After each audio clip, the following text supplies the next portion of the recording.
Yeah. Welcome to another live streamed episode of A Different Day with Ja and... It's Neci. Good afternoon. Good afternoon. I was worried you wouldn't be able to hear me again so good. Guys, you know that happened. But yeah, what's up, Neci? How you doing? I'm doing okay. I'm doing okay today. How about yourself? How are you doing? How was your week? My week. If I'm honest, I've been feeling a little, I don't like man. A heaviness. Yeah, like I don't know. It's just like you're not happy, you're not necessarily sad. You just you're here, you're going through, you're taking everything one day at a time. That's how I've been feeling for real. That survival mode that you kind of posted about the other day. Because you're just kind of going with the yes. Just going to go through the day. Yeah. I'm just going with it because I'm here. I gotta do something. You know what I mean? Like that's pretty much where I am. And I don't know. I'm assuming it's just a mood because that's how it be. Hey, what going on, Marcus? Thanks for tuning in. But that's Marcus. where I've been. Survival mode. The reason why I asked about the survival mode thing is because it's like sometimes it'll seem like when a woman describes survival mode, it's just life that she's defining. You know what I'm saying? So I guess I wanted to get a clear understanding of that. Yeah, heaviness. You ever felt numb? Yes. Yeah, because I've been having those feelings too, and I don't know. How do you explain to people that you're just kind of numb? You're not depressed. You know what I'm saying? You ain't gonna do nothing to yourself or anybody else, but it's just like we moving, we going, you know?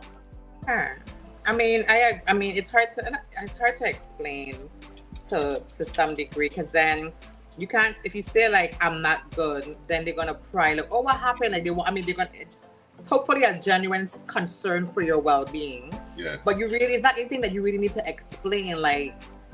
And then if you're good, then does it sound like you're being fictitious because you're not really feeling like joyously happy good?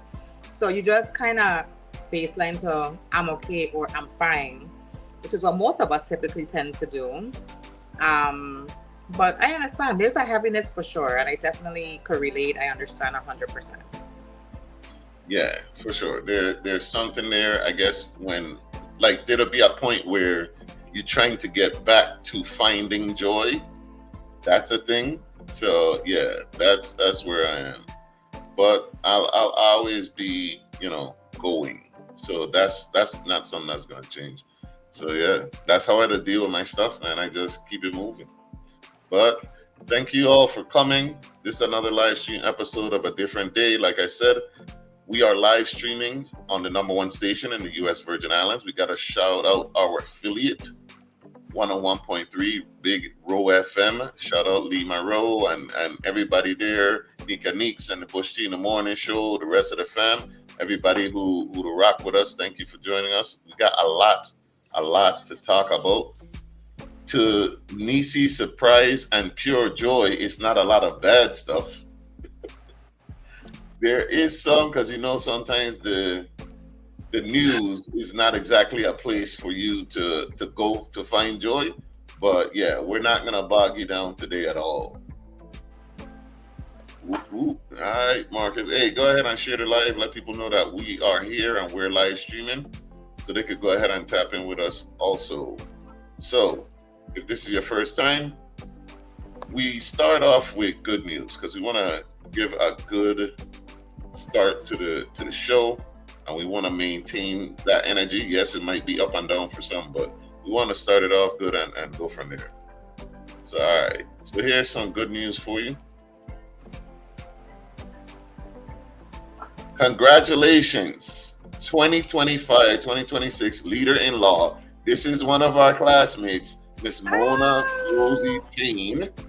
She is a certified, she got the award, or one of the award recipients for the Leader in Law for this year, Florida Association for Women in Law, Central Florida.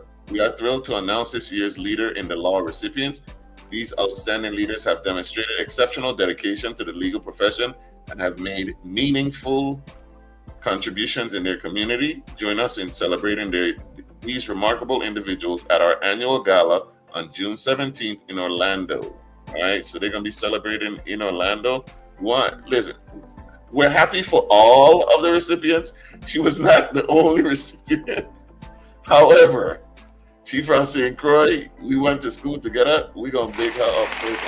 Congratulations, Mona. Yay. I ain't seen Mona in forever, but even so, Neither it's have still I. our love. Get us over with. She It's still still our looks love. the same from school, doesn't she? It really does. Look at her. Yeah, exactly the damn same. Yeah. Seeing glasses, it look like an owl. Congratulations. Congratulations to Mona Rosie Payne. Shout out her. All right. What else we got? We have a track and field star that is dominating from the BVI. Okay. Adeja Hodge joins Sprinting Immortality with a historic NCAA record run.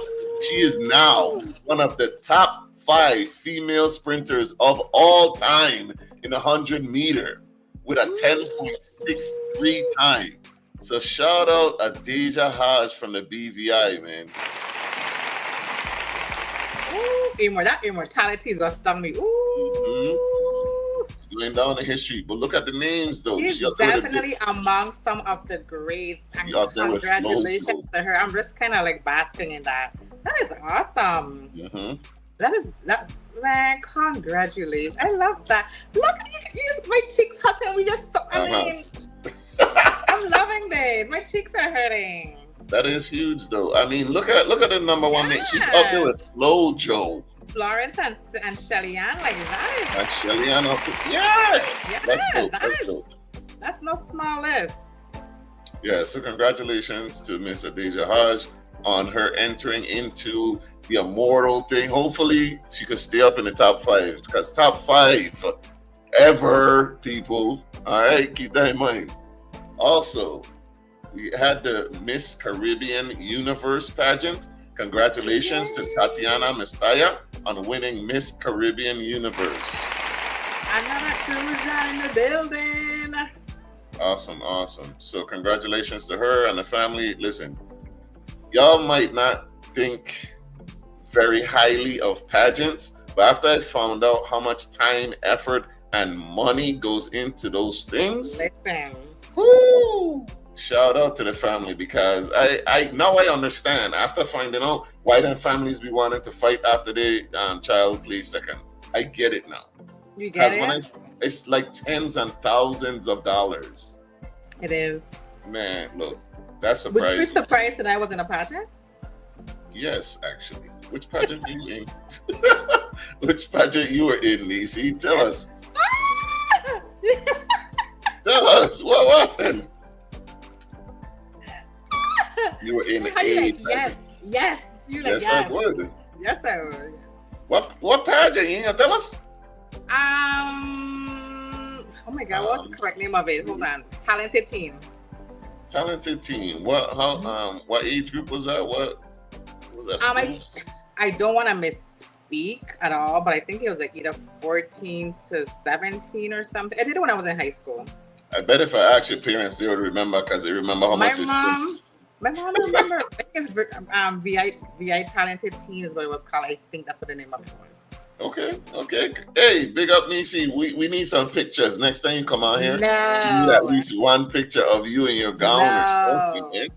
Actually, I don't have any pictures from then, to tell you the truth. That's crazy. You shame. I think when what was that hurricane came? I forget what it was.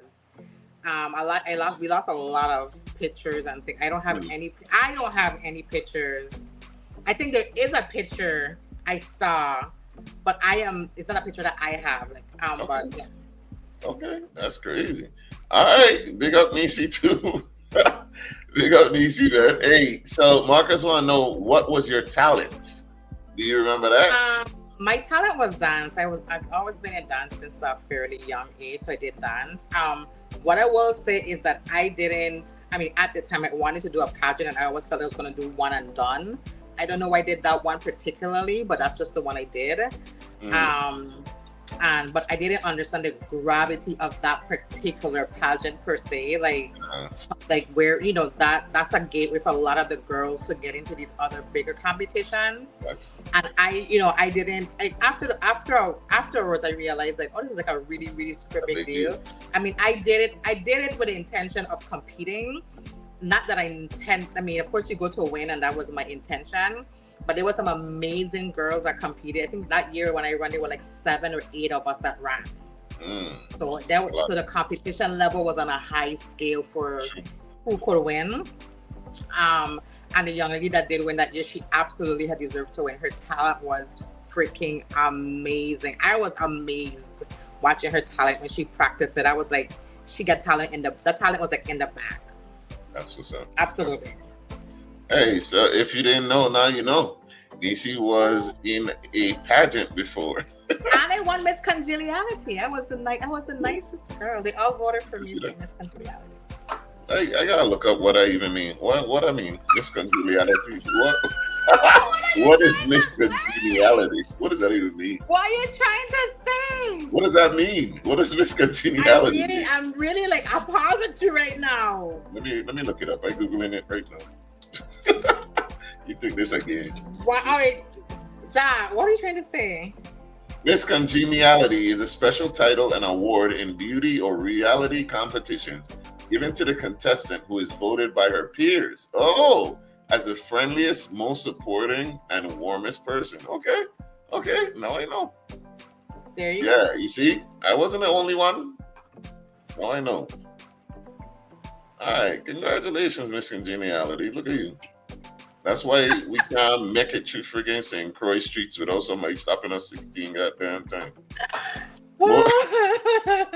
More than 200 women and girls gathered on St. Croix Sunday evening for the 42nd annual women's race, embracing this year's theme for hope, healing, and peace. So congratulations to everyone. This looks like first, second, and third out of 200. That's amazing. Congratulations, ladies. That was one of the events that we had last weekend. Yeah. It looks like more than 200 women. So, I mean, but that's 200 is still amazing. I see what number that is on her shirt, 202. So it was quite a bit. More than 200. That's what's up. And for the party animals out there, St. John's Festival is coming up. St. John Celebration 2026. Here's the schedule of events. Check it out. June 14th, you got Panorama. That's happened already. What's today? Today is the 14th. That's today. At 4, starting right now. June 20th, you got the royalty shows. St. John Celebration Village at 6. 21st, you got the food fair and coronation at Franklin A. Powell Senior Park. That's at 1 on the 21st. You got a boat race coming up on the 21st as well. 27th, you have the Beach Jam, Cruise Bay Beach, 3 p.m. June 28th, on Sunday, you got the Village Opening and Knightsville. July 3rd is Juve, St. John National Park, Sunrise, Emancipation Day program, Torchlight Parade, also at the Village entrance at 7 p.m. July 4th, you got Parade Day and fireworks and the Village closing. So there you go. That's the St. John Celebration 2026. It is around 4th of July, or it ends on 4th of July, it looks like. So if you want something to do on St. John, the festivities are there. Here's the Village lineup. You can take a look at that. Anybody you would want to see on this list? Let me see who I haven't seen that's on the list. I've seen like Clayman. Not to get Ashanti. Okay. Yeah, right. Yeah. Okay. I see Lady You Lava. think that fits? You think like Ashanti singing "Baby, Baby"? You think that fits? I don't know. I mean, St. John is a little different. You know how it is. I don't think it's the Village lineup, but it's gonna be there. I mean, I've practically seen almost everyone else except for. I've never heard of Revelation. Baby Sham. What's up? I've seen Baby Sham. I see you. I don't know what's wired to. Okay, I don't know what's wired to wire. YSP. I don't know what that must be them young children band. I don't know that. Probably. The young kids band I haven't been to, so I don't know them. I don't know them too much. Okay. Well, I look your friend Hunter performing. So the Knicks are turning up. The Knicks won, guys. Yeah. I think the Knicks are the 2025-26 NBA champions, guys. Congratulations to the Knicks and New York City. I hate New York City so much only because I am not a resident. Listen, between Mamdani and the Knicks winning, I wanted to be where the people are. You check what I say? I wanted to be in New York so bad last night. Like that's definitely when it's so bad. Like it's so the culture is so tight when the planes are circulating before they land so that people catch the last few minutes of the game. Like that's the kind of stuff that like just makes it all so great. And hearing some of the stories and hearing how some of how the team came together, like I heard it all last night and I was surprised. I didn't even know, Bronson took a pay cut in order to build a good roster in order for them to get here. This is the coach Brown's first year as a head coach, and you win the championship for the Knicks, who's been on a drought for 53 years as a black man. Yeah. Like these are the kind of things that just makes it all so much like juicy. And to me, I loved it. I was rooting for either team. These are my teams. I don't really have one. They're both black head coaches, so either one winning, I would have been fine with. But the historicness of just giving the Knicks that opportunity after so long, and then having their revenge against the Spurs, who they lost to in the last time they were in the finals in 1999, it makes it so great. And I'm really glad they won because ain't no way the father and son team lose to the Spurs in 2 finals. That wouldn't look good on anybody's resume. So she's the total package. Miss Congeniality, beauty, brains, and she's a sports fan. I didn't know none of that stuff. Yeah, Branson's, I forget his first name, but Branson's dad was on a team for the Knicks when they were in 1999, when they played against the Spurs. So the fact that he's back as the assistant coach this year and then his son is playing, like his son, like, I mean, I know like that we both can't have that in our resume. You know what I mean? Like, yeah. And I'm so glad he was able to kind of give that redemption to his dad. I'm glad for Patrick Ewing because he's been craving. He's a Knicks championship. He never won a championship with the Knicks, but he's been hardcore Knicks as well. And he was just in tears last night. You would think he won the court playing, and I was like, I like that happened for him. There were some complaints about like the celebrity role, I guess for Ben Stiller particularly, when he mentioned about getting comp tickets and people were upset. Oh. And I don't think people realize how some of these families are really like die-hard fans. For real. Like Ben Stiller has been going to the Knicks game since he was 8. His grandfather took his dad to his first Knicks game. His dad took him to his first Knicks game. He took his kids to their first. They've been going to Knicks games since 1970 something. He said he's been going to the Knicks game. So, like, these are the kind of things like you have to look at as a team. And the other thing that I love most about them winning too was they're the only team this year, I guess because they were on a winning streak. God bless Mandami, because nobody can tell me in his energy shift the whole city. I don't know. I'm just, but I'm just saying. Like they were the only team that had the most traveling fans that traveled with them when they had out-of-state games. Mm-hmm. Like majority of their fans went with them to these games, not just the celebrity role. Like people really commuted to these games, and they won all their championship games on the road this year. Congratulations to them. So, hey. Does Neci follow football too? Yeah, she does. If I could find somebody to actually go head to head, we might have a little spin-off show with Neci and them there with just sports. I know basic. I could give you like a basic rundown. Right. That didn't sound very basic. You went into the fans' background. Because I think, like when these Cinderella stories starts to seem like a reality, especially like for the Knicks, you can't help but to hear the stories as people start to, discuss them and the roadmap and how it came to be and how the team was formed and how they acquired other members. Like those things have to surface, right? So I didn't go looking for it, but through listening to the games and listening to the interviews and stuff, you know, I learned like, oh, I didn't even realize he took a pay cut. Like he came in initially at a high salary. I don't know if the fans were complaining or whatever, that they paid too much for him. He renegotiated at a lower salary. I think it was like 100 million less or something he took. It was 100, I think it was 100,000, 100 million. I think it's whatever he took less. So, or maybe it's 10 million less. Yeah. I'm giving that extra zero. In order to get the team that they wanted to build to really push the franchise forward. And they needed to pay more players. Okay, I got you. So when he comes to renegotiate again, I know they cutting he shot, they cutting he extra. So sometimes that's what leadership kind of looks like. And he understood what he wanted to do and how they wanted to come about it. And I love that, you know, the other thing I love is like, you know, there was a guy named from Puerto Rico. Is it Hart?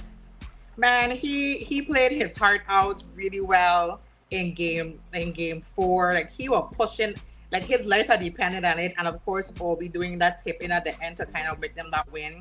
Like those are the things that makes the playoffs exciting. I love a good competition. But the Spurs, like they were ahead double digits every game, and for them to just keep losing at the last minute, literally the last second of the game, that's what breeds new championships. So they're a young team, fairly young. They have a strong heart, strong will. Hopefully the loss breeds something in them that they want to redeem and come back with another next year. And I hope they get a championship too as well. They deserve it. They really did good as a young team. And season done. Parade is on Thursday. So we going to New York Thursday or what are we doing? So, never mind, you get plans. Never mind, we can't go nowhere. Never mind. The Knicks was up 4-1 in the series, and yesterday they won 94-90. So that's how close this thing was. It was a 4-point game at the end, right? That 4 points was only a team in the last 15 seconds of the game. Like that's how Spurs lose that game that close, like seconds. Yeah, this is a girl who said she only know a little bit about it. So here's since you want to see what we're talking about when we say New York is turning up, this is what we mean. Yes. I'm with 5, we bend it. Like, if I said it on bro, I meant it. Why is my name in your mentions, nigga? Your man's died and you on the benches. They know what I'm representing. Posted up in the hood like an inch. When they raise the pulse, she like the way I Your neighborhood Spider-Man and all outside getting sturdy. They're outside. And the parade ain't happened yet. Parade is on Thursday. They won last night. Today is the Puerto Rican Day Parade. New York just ton up this weekend. Yeah. Okay? Like ton up. Nobody doing work Monday. Maybe they may punch in, but it can just be the huddle by the water cooler is what gonna happen all day on Monday. It's best to call it a holiday. I'm done. Just cut the week. Yeah. It ain't make no sense. But yeah, congratulations to the New York Knickerbockers on their win over the Spurs. They're the new NBA champions. Knickerbockers is funny. Hey, yeah, it sounds wild, but yeah. The Knickerbockers. I don't know. I ain't hear that in forever. I know, right? That's why I had to bring it back. I had to remind you. Oh gosh. The Taste of St. Croix on St. Croix was also here. What is this? The 26th anniversary, if I'm not mistaken. 20-something, yeah. Mm-hmm. Taste of St. Croix came true. Another win for them. Congratulations to everyone. We're going to call out the winners for the people who participated this year. Beverages, first place, St. Croix Cellars. Second place, VLP Enterprise. Third place, Sugar Rush. Best Soup and Stew, 1756 Grotto. Second place, Titan Backyard. Third place, what I name that is, Neci? What I say? What third place? Well, Juen, what I say? Juen Legacy Cuisine. I don't want to say that first word. All right. The Legacy Cuisine, they came in third for Soup and Stew. Vegetarian, first place, Annie's Catering. All right, yes. Second. That's good. That coconut curry tofu. Ooh, I don't like tofu. Sorry. Coconut curry tofu. Don't listen to me. I don't like tofu. Yeah, I do. I could have take that to go. Go ahead. Okay, so keep that in mind for when I come home. I need some coconut curry tofu. I don't know if it's on their menu daily or they made it specific to taste the. I've never ate it. I don't even know where they have a storefront. I've never had their food before, but that was amazing. They also had a dukanal starfish that I ate. I wanted both things to go. That's how good it was. Go ahead. Yeah, that's really what I need right there. All right, second place, Vital Vibration. Third place, the Sweet Fairy. Local fare. Divi Karina Bay Resort actually came in first place for the local cuisine. Second place, they had a fish. They had a, I don't think it was a pot fish. They had a fish and something. I did see that. I wasn't in the mood for it. Why you sending the pictures or nothing? If you know how hectic that scenery was to even get to tables, and it's like little plates, and then which is fine because like you're tasting. So to try to even get a little plate or to get a picture, or and people were there with like these big things to record their content. I was like, oh, this is why I can't get content, because you can't actually live. You need someone to content for you in order for you to get content. Gotcha. And so yeah, and it was hot, and there were people. For sure. Second place, Annie's Catering again. Third place for local cuisine was Kalaloo, man. Oh, Kalaloo. So that means that the dukanal starfish came in for that second place, I'm gonna presume. For the local fare. People's Choice, a popular place is Wakame, came in first. Wakame Island Sushi. Second place, Deep End. We've been there. And then what is that? Third place, Vital Vibration for People's Choice.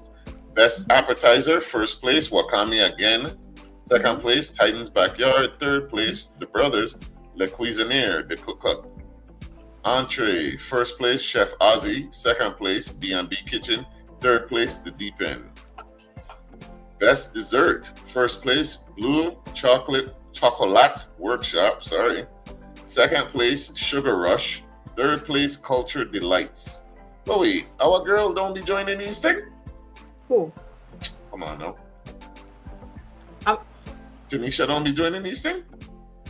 Oh, I mean, she have to sign up to do it and stuff like that. I don't, we could discuss it with her on the side. Okay.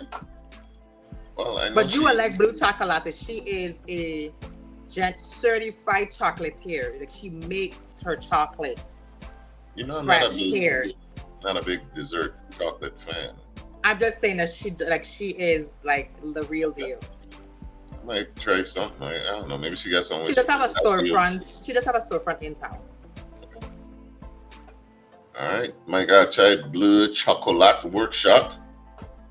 Presentation, first place, Wakame again, Island Sushi. Second place, Ambiance Cocktail Lounge. Hey, big up our boy, first year in business, he already placing. Third place, The Cake Man. All right, congratulations to all the winners and everybody that participated, got out there. I'm sure it was a dope event. It looked very classy. Let me show you. It was very classy. It was hot. It was hot. There were people. But I want to say, Ambiance had a drink called Coconut Tart. It better be on the menu come Friday. I don't want the owner. You say it's Coconut Tart? It's called Coconut Tart. Okay. It needs to be on the menu come Friday. I doubt it. giving him a week to rest before, because it needs to be on the menu. Okay. Thank you. My goodness, that taste of St. Croix flyer is killing me, Raz. Hey, I got these pictures. I don't ask me no questions. I don't know what the cuisine is. It just looked good, so enjoy. Feast with your eyes. Don't worry about the words. We got these two chefs going out with their plates. All right. Oh, look at this. Look at this. Somebody look at this. I'm going to be hungry before the show done. Oh, you see that lobster? Oh, man. That's so sexy. All right, look at this fish. Ooh, that looks good. Porn. They got all the plates set up. I'm wondering what the numbers were at the side. Can you tell us? I think the 25,000. 25. I can't even see what the number is. The thing is, the message Is that 25,000? What I mean? What do numbers mean? You know? I'm not sure. I know the tasting was done blindly in terms of you just kind of blind rank the food, and that's how they determine that. And that each plate had a number, so they know whose number it was to correlate to the vendor. Uh-huh. But I didn't get to see any of that. Okay. I wonder how popular you need to get to be a taste tester of all of it. Look at this. All the bright colors, and you know this thing well seasoned, and oh man, is that potato stuff in? When I got to their table, all they had left was rice and pasta. That's it, literally. I rice and pasta. That looks delicious though. Which comments that I guess they had a very good cuisine, because I didn't get to try it. That's how you know it's gone. That's how you know it was good. I don't know what this was. All right. They look like some light bites. All of it looking delicious. Our chef headed out to plate again. And this looked like a very appetizing, light little, what is it? Might be fish. Everything looked amazing. I gotta get out there one time, man. I gotta get out there one time for real and try this stuff. But that, like I said, how popular you gotta be to be a taste tester? What do I have to do? You know what I'm saying? I mean, I don't know what the requirements are for the judging segment, but if you buy a ticket, you can try the meals for free. Oh, really? You could try everything on there? You could you walk around to all the stations and you try whatever they're advertising. That's dope. But you're not getting it in that plate, you know, with the little dots. You're getting a little sampler plate. Nothing wrong with that, because some samples, a couple tables, and you full for real. Yeah, which is why I tell you, like, by the time you have a little sample and you try to eat something and you try to get into the next table and find the trash to throw away this plate and pick something else up, your hand literally full. You can't have drink and have food in your, like, it's just one of those. And it's not like sit down eating and dining where you're sitting at a table eating and whatever. It's not like that. It's really a walk to eat. And then it was on two sides of the hotel. So they did it at the hotel this year. So one was, I guess it was on the two sides of the restaurant. So you literally have like a walking spread to walk. So you go. It was one of those things. Gotcha. But it was good, and people looked lovely. They were dressed. They smelled good. They were mix and mingling. They were giggling. I like to see when we out and we look good. So yeah. I like that part. For sure. That's what's up. No G-mans in attendance, I bet. That's what's up. No, this was really dressed, and the men were dressed, and I like that for us, and I like that for them. There we go. All right. So now we're gonna get into the local news. And before we even do that, disclaimer. The views and opinions on this show do not necessarily reflect the views of the broadcaster. If you have any issues with the views that are expressed on this show, which are solely our opinions, please see me, talk to me. I have a nice suggestion box that I call the trash, where I will throw it. All right? So go ahead and hold me responsible for any views expressed between either me or Neci. You have an issue, please come to me, talk to me, we could discuss it. But yes, these are solely our opinions, all right? All right. Now, Carambola Beach Resort on St. Croix is poised to become the newest Club Med property under a $75 million redevelopment proposal approved by the Economic Development Commission on Monday. A project developers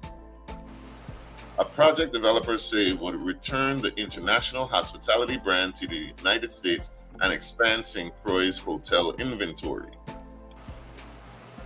The proposal was presented during a public hearing before EDC commissioners with attorney Erica Kellerhalls representing the developers. She described the project as a significant opportunity for the island's tourism sector.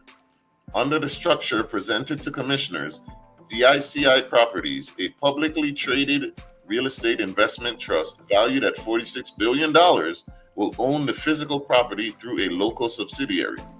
Club Med will be responsible for construction and hotel management under a long-term lease.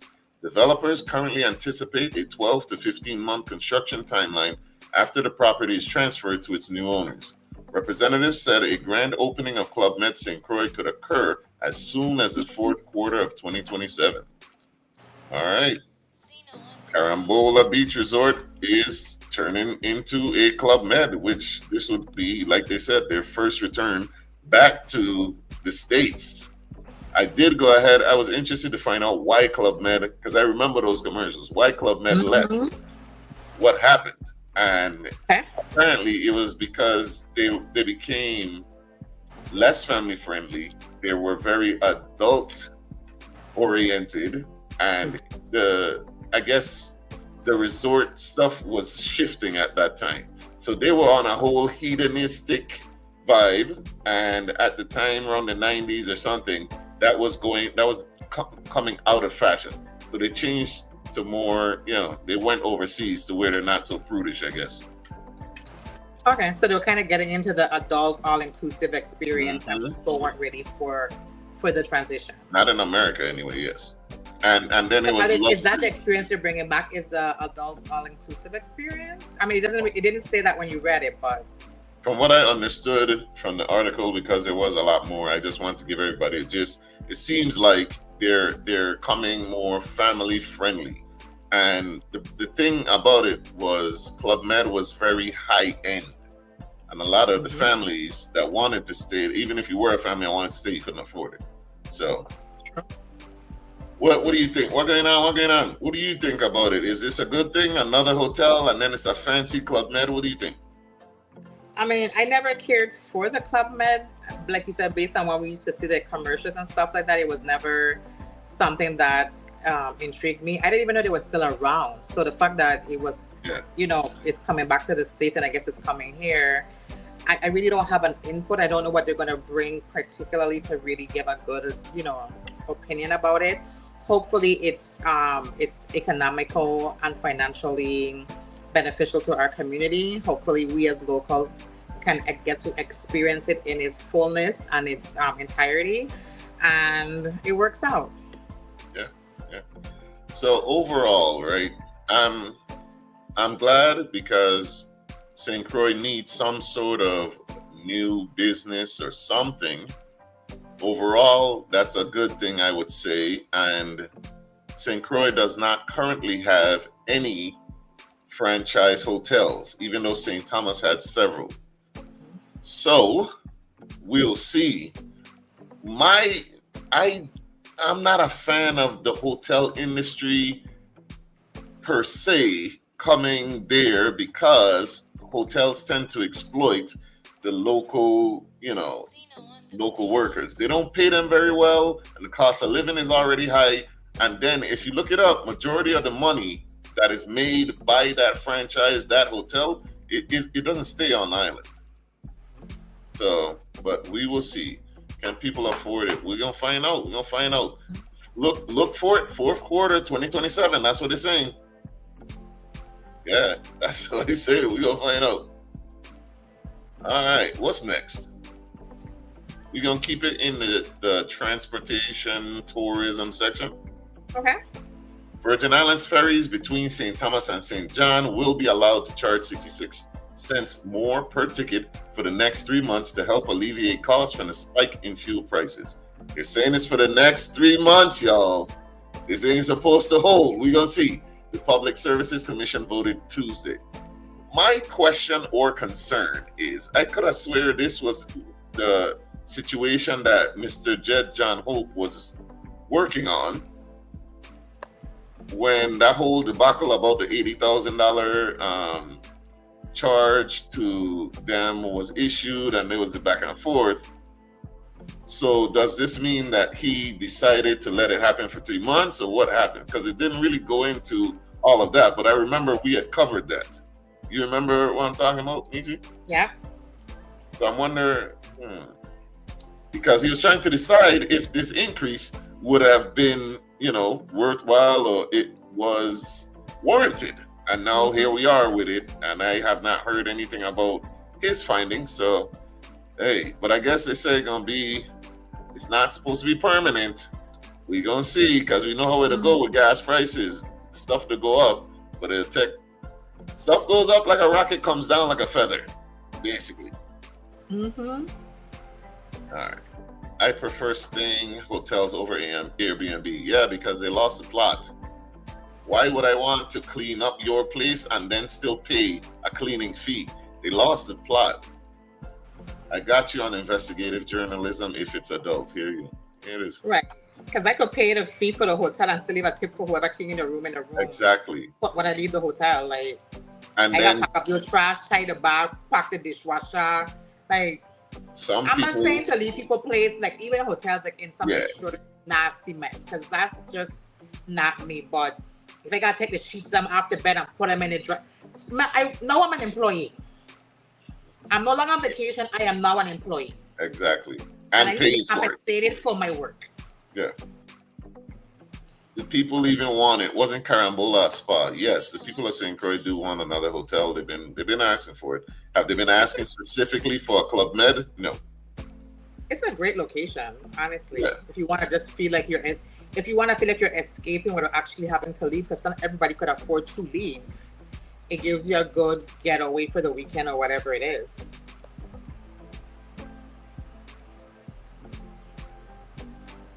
Them Airbnb fees, like cleaning and stuff, rack up, and there's a lot of rules too. Yeah. Like I said, they're starting to lose the plot. Fees are crazy. I have stayed in amazing Airbnbs. I like to get places with inside pools and hot tubs. If you're getting a whole house and the deal, and you got friends and stuff, but then they'll talk about you ain't getting a party, why you think I rent a house? But hey, all right.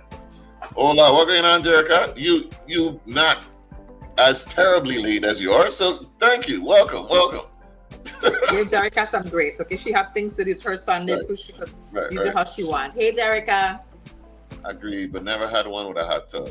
I used to ask guests to pull them off the bed and throw the bed sheets on the floor anywhere within my Airbnb. That seems fair. That seems reasonable.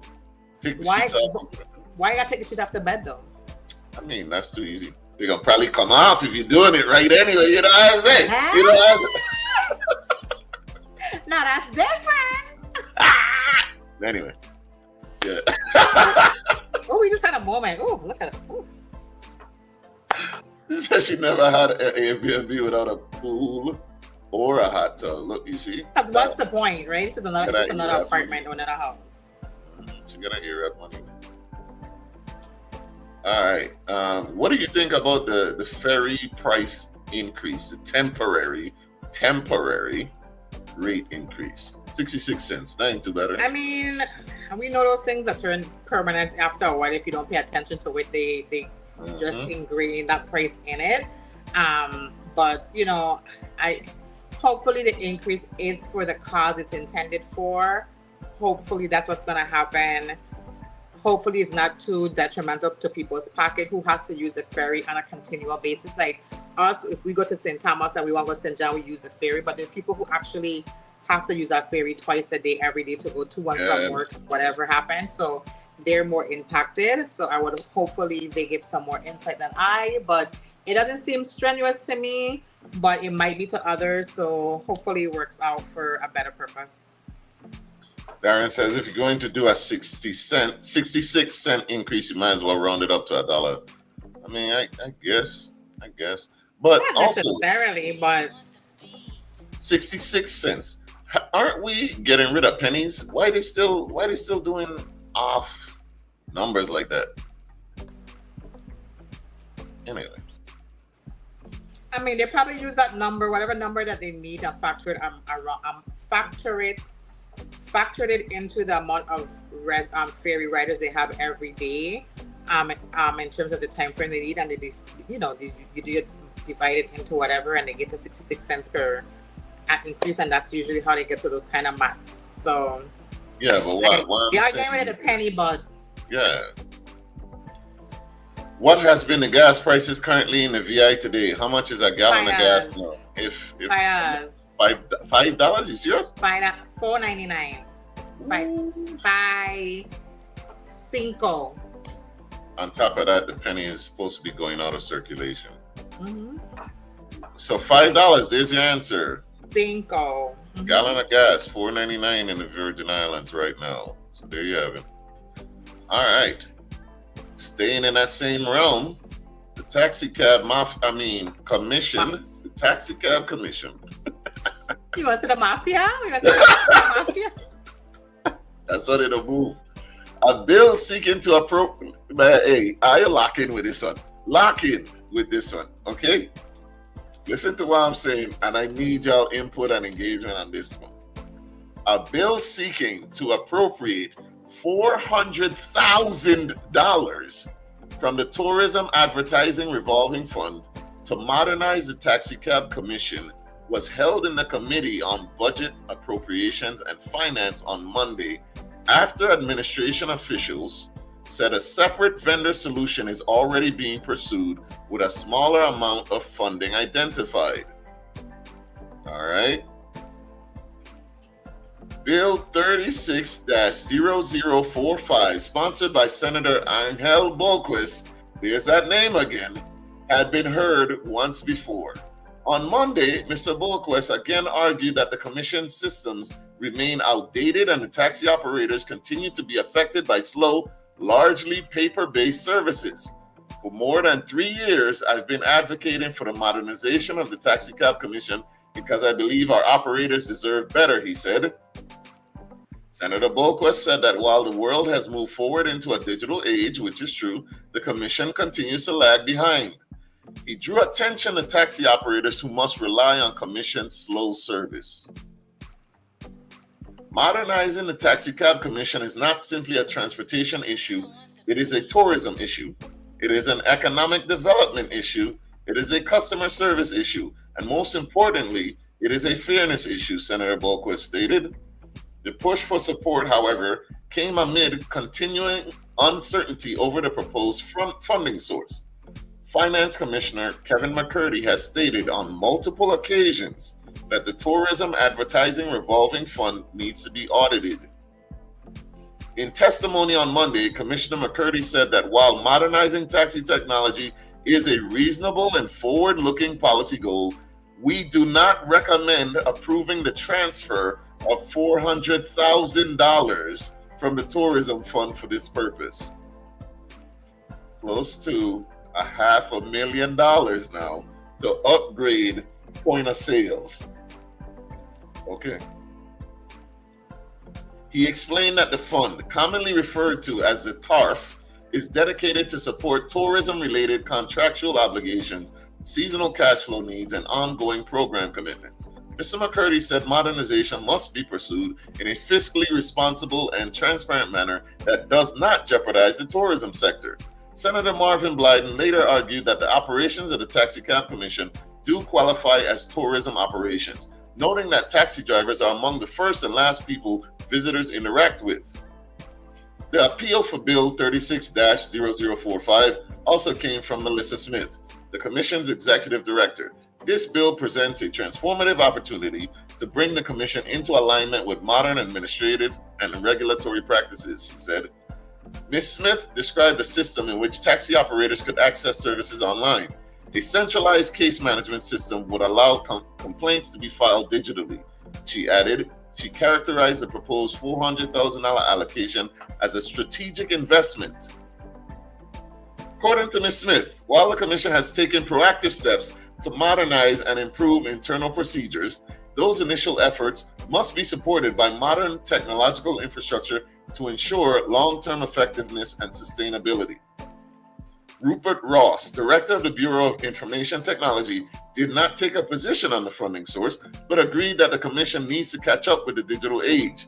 BIT has already provided some support toward that effort. After testimony concluded, Bill 36-0045 was turned over to committee members for decision. Keep in mind how much he's asking for, please. As the discussion continued, Mr. McCurdy disclosed that the Office of Management and Budget and the Department of Finance are already in the process of contracting a modernization service for the Taxi Cab Commission. It was unclear why that effort had not been mentioned in Mr. McCurdy's testimony. even as he offered alternatives to using the tariff. OMB Director Julio Reimer provided additional context. They just provided us a quote. We just approved the quote, and this will be redundant in regards to actually putting $400,000 on top of it. Ms. Smith confirmed that she was aware of the vendor interested in assisting the taxicab commission with the POS system. She told the committee that I'm gracious and I am open to that option. Mr. Reimer said OMB and the Department of Finance have identified $62,508 in funding. This vendor is actually providing an option that actually takes her to the 21st century instantly, he said. Volquist is asking for almost $500,000 to get an upgraded POS system. They found somebody for $62,000. That's not strange.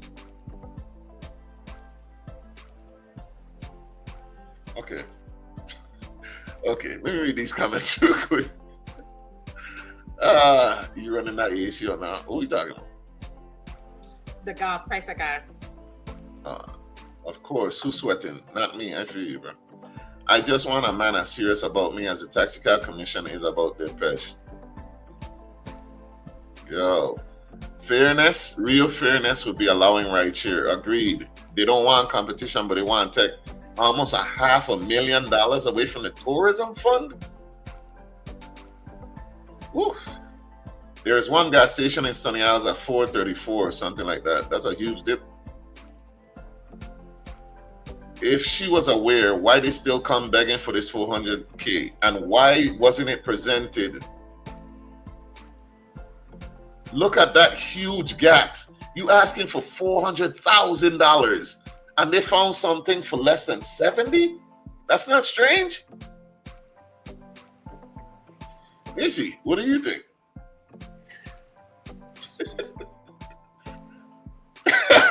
What happened?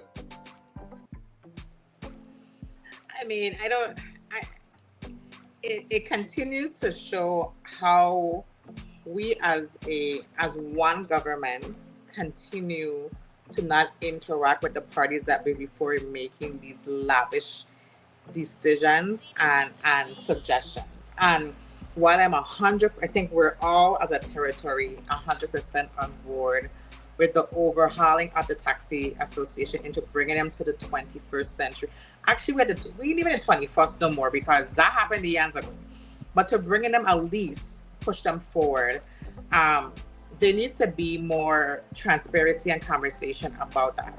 My thing is, the commissioner did not speak on that they found a vendor, how much did they found a vendor for. He agreed that yes, we need to push us forward, but he didn't say that. Why he doesn't say that we already allocated a vendor? I think that's something the commissioner would know, and he would know that they did it for under 70,000. Yes. I think that's something relevant to say during your testimony. I was thinking. And then why does he recommend 400,000? What is he looking at versus what they find?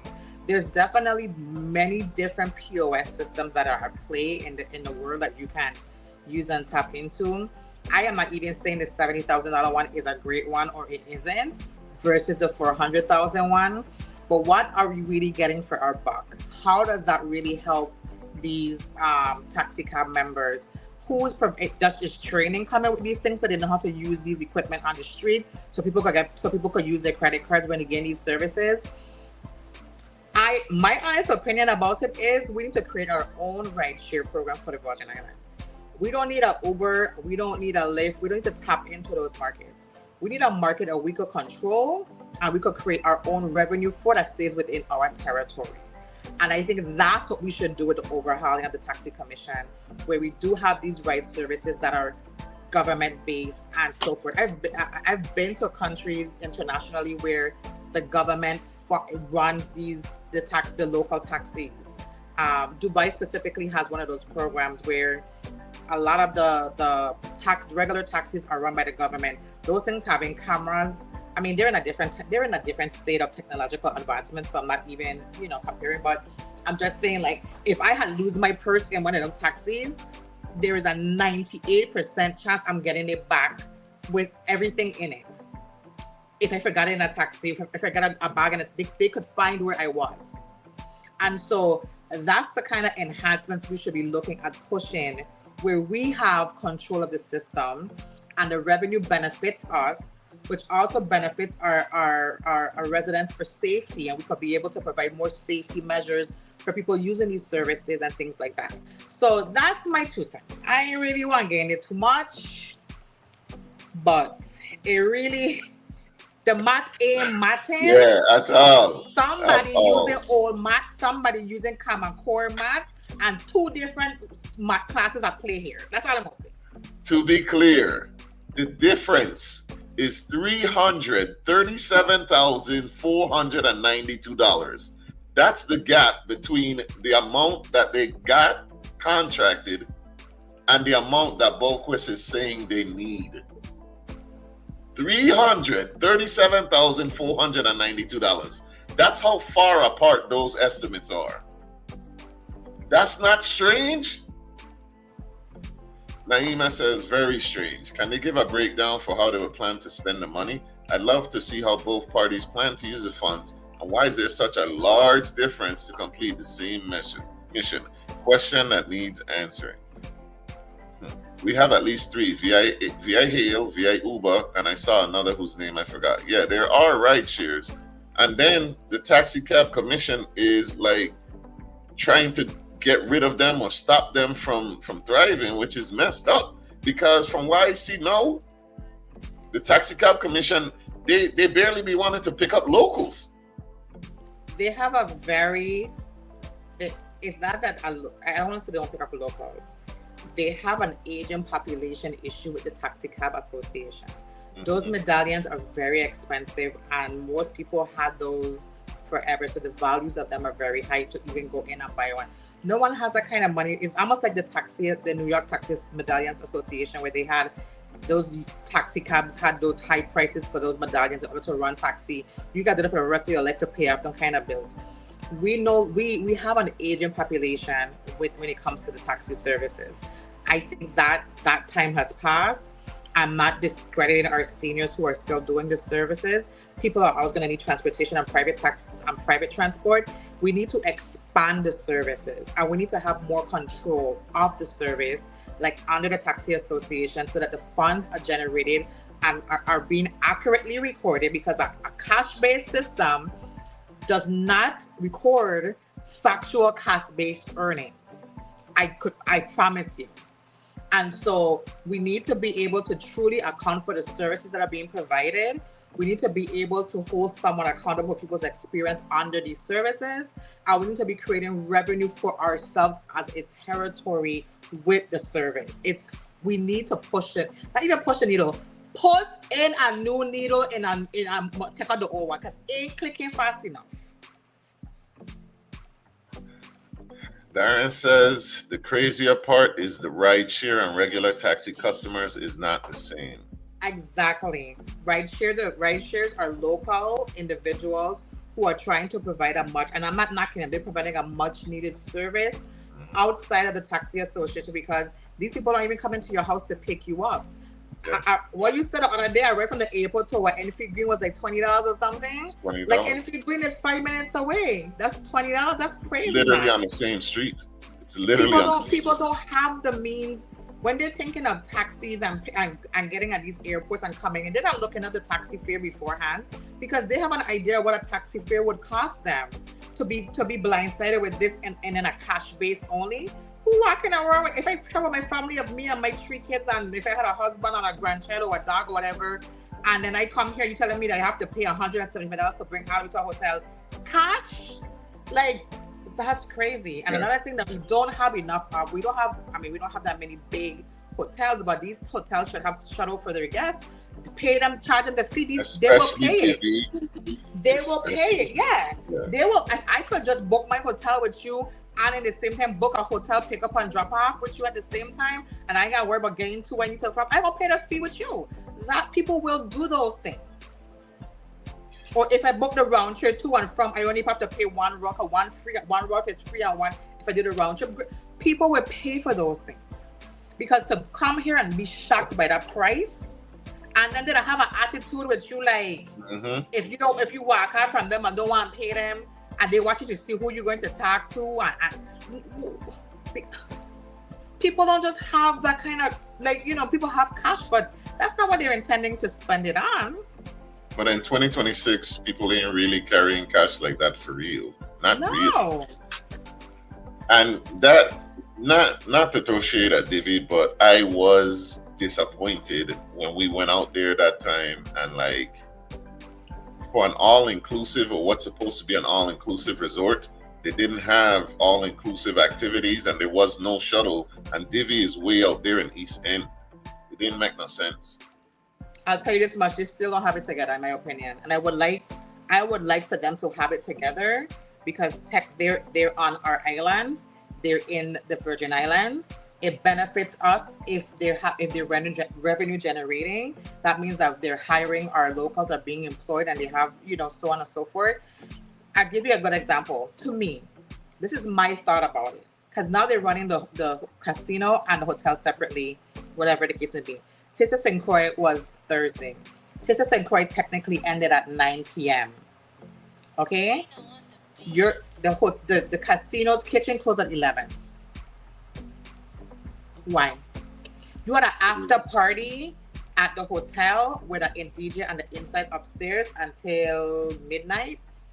Your casino across the street is open, and your kitchen closed at 11. You know what people told me? They went over to that casino and found that the kitchen was closed, and they couldn't get something to eat. And they had to, so when we all came down, when I was driving down on my way home, you know what Wendy's line had looked like from the people from Tissa St. Croix trying to get something to eat? And you trying to tell me that they don't realize that could have been their revenue? Yeah. They don't have to drive from DP to Wendy's to get something to eat? And they didn't think that through as a way of getting more money. That's how I look at it. Like, that's the kind of thing that I feel like we're just missing in terms of just being creative or artistic. I mean, I'm not saying to have it open late all the time, but that was a specific event that you knew was sold out, that would draw people, and the casino was run, and they were full. I'm sure it makes sense. You ain't got nothing else out there. You got these people held hostage. Basically, you might as well capitalize. Like, oh, we done already out here. Let's just go to the casino. That's what's gonna happen. Really, you should have been trying to maximize everything and get people to the casino, get people to eat, and get people to stay there. Passing out $5 vouchers here and there to random people. Like, here's a $5 voucher for the casino. Here's a $5, so they could go across the street. Yep. Because what is the point if taxpayers paying for the Temu POS if the system does not collect the taxes, if it is not interconnected with government collection? Listen, what happened to what I tell you to plug into the phone? What's up with the Square? Like, how much does Square cost? Come on, man. Like, this 2026, some gotta give. My barber got a POS system.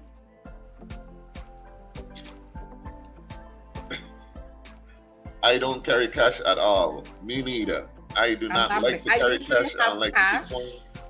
To a limited amount. If it's $50, $40, whatever it is. Only because sometimes, like, if I want to pick up something really quickly, if it's like a gum or something, I don't get to be tapping my card everywhere. Like, it's just me. You know what? I was always raised to have cash in your pocket because you never know what you might need it for. So I'm just used to having, if it's $20 or $50 in my pocket, just to say I have cash and something happened, the machine's down, which happened somewhere the other day, and I had to use cash. Yeah. And so some things that I do pop up and happen, so. Someone with a food truck needs to hang by Divi next year, for real. Trust that I told me I would not have let that money go to Wendy's. Yeah, you gotta learn to capitalize and maximize your income. I mean, you get the opportunity. Look at where they are. Why are they not maximizing everything? Mm-hmm. They're even if it was just pizza. I know they used to have the pizza oven thing on the outside. I mean, I think that's closed now, whatever. But even if you were just selling like something simple as pizza, people were hungry. People were looking for food to eat. Yeah, they really ain't trying to make no money. But speaking of, don't know where the money went. Ooh. Former VI Police Commissioner Ray Martinez, once one of the territory's most powerful law enforcement officials, entered federal court Tuesday in Brown prison. Sorry. Hold up. Former VI Police Commissioner Ray Martinez, once one of the territory's most powerful law enforcement officials, entered federal court Tuesday in Brown prison fatigues before being sentenced to 10 years in federal prison after U.S. District Judge Mark Kearney said his crimes represented a grave betrayal of the people of the Virgin Islands and the oath Martinez swore to uphold. If you're just now tuning in, Ray Martinez is one of several that were involved in a wire fraud and bribery scheme that was done or coordinated by the linchpin who ended up turning the snitch, David Whitaker, right? So that's what we're talking about right now. The 120-month sentence followed an emotional hearing in which Martinez cried, apologized to his family, his former colleagues at the VIPD, and the people of the territory, and said the case had left his family shattered. But Judge Kearney made clear that Martinez's public service and community support could not erase the seriousness of the corruption scheme, saying the victims were not only the government, but the citizens of the VI. People whose confidence in public institutions was damaged and whose ARPA-funded resources intended to benefit the territory at a time of need were instead used for illegal gain. The sentence was far below the 24 years sought by federal prosecutors, but substantially above the 60 to 72 months requested by Martinez's defense team. Judge Kearney said the punishment had to account for both Martinez's long record of service and the gravity of a senior public official using his position in a scheme that damaged public trust.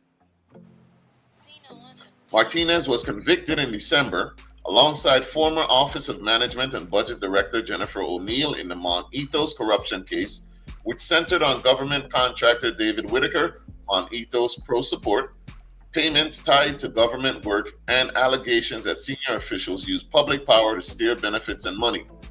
Prosecutors portrayed the scheme as calculated corruption involving bribery, money laundering, conspiracy, and obstruction, while Martinez's attorneys argued that his decades of service, health, age, and family circumstances warranted leniency. Judge Kearney emphasized that public corruption carries real victims, even when those victims do not appear in court as individuals who suffer direct physical injury. In this case, the judge said, the victims included the people of the Virgin Islands, whose trust in the government was undermined by the conduct of a senior public official. The court also pointed to the nature of the funding involved, with public resources meant to serve the territory instead becoming part of a corrupt arrangement. I think it's important that we say and we acknowledge the fact that the people involved in this did not need money. They were not going hungry. Like, they took money away from residents, and the money was ARPA funding, COVID money, and stuff like that they were embezzling. And it was to go towards like trips and a private business and stuff like that. It wasn't to feed their family. And this man being a former police commissioner, come on now. So I don't even know why they'd be asking for leniency when, dude, how many people you locked up in your time? But all right, that's why I don't be feeling sorry for people like this yet. Transition was crazy. Was it though? I liked it. I like the segue. I mean, I gotta do a segue, right? It's crazy he apologized, but he could have made this a lot easier by pleading guilty because he ain't sorry. He wanted the leniency. He didn't want, man, look. They prolong it, and then I watched the Jennifer O'Neill last piece of her trial. She was trying to extend it out again. And then her attorney that are like trying to fight the case. And the judge is like, sir, your client has already been found guilty. We can't retry the case. She's been found guilty. This is sentencing. So why are we wasting money? Why are we wasting people time? More of it. My economical status, I'm gonna assume, and health better be considered if I ever commit any crime in the future. What about my children? I wouldn't take that chance. I would not take that chance because them 11 people that just get taken in that whole show with it. These people we talking about, they were found guilty a while ago, you know. Notice they only now going in, you know. They will not give you that chance. Straight, they take me straight to the back room. Exactly. You're gonna be locked up, and that's gonna be the end of it. When they see you again for the trial, that's when they're gonna see you. This girl was, listen, Jennifer O'Neill was still trying to get off. She was trying to extend the time more, you know. He did as well. He also did that as well. Go sit down. Former OMB director Jennifer O'Neill has been sentenced to 7 years in federal prison in the Mon Ethos corruption case. O'Neill was also sentenced to an additional 3 years of supervised release and ordered to pay $34,000 in restitution. David Whitaker, the Mon Ethos contractor whose testimony became central to the federal corruption case involving former VIPD Commissioner Ray Martinez and former OMB Director Jennifer O'Neill, was sentenced to 22 months. He was snitching like you. He 22 months! She gets 7 and he gets 10. And he got less than 2. You like follow that white man? Eh?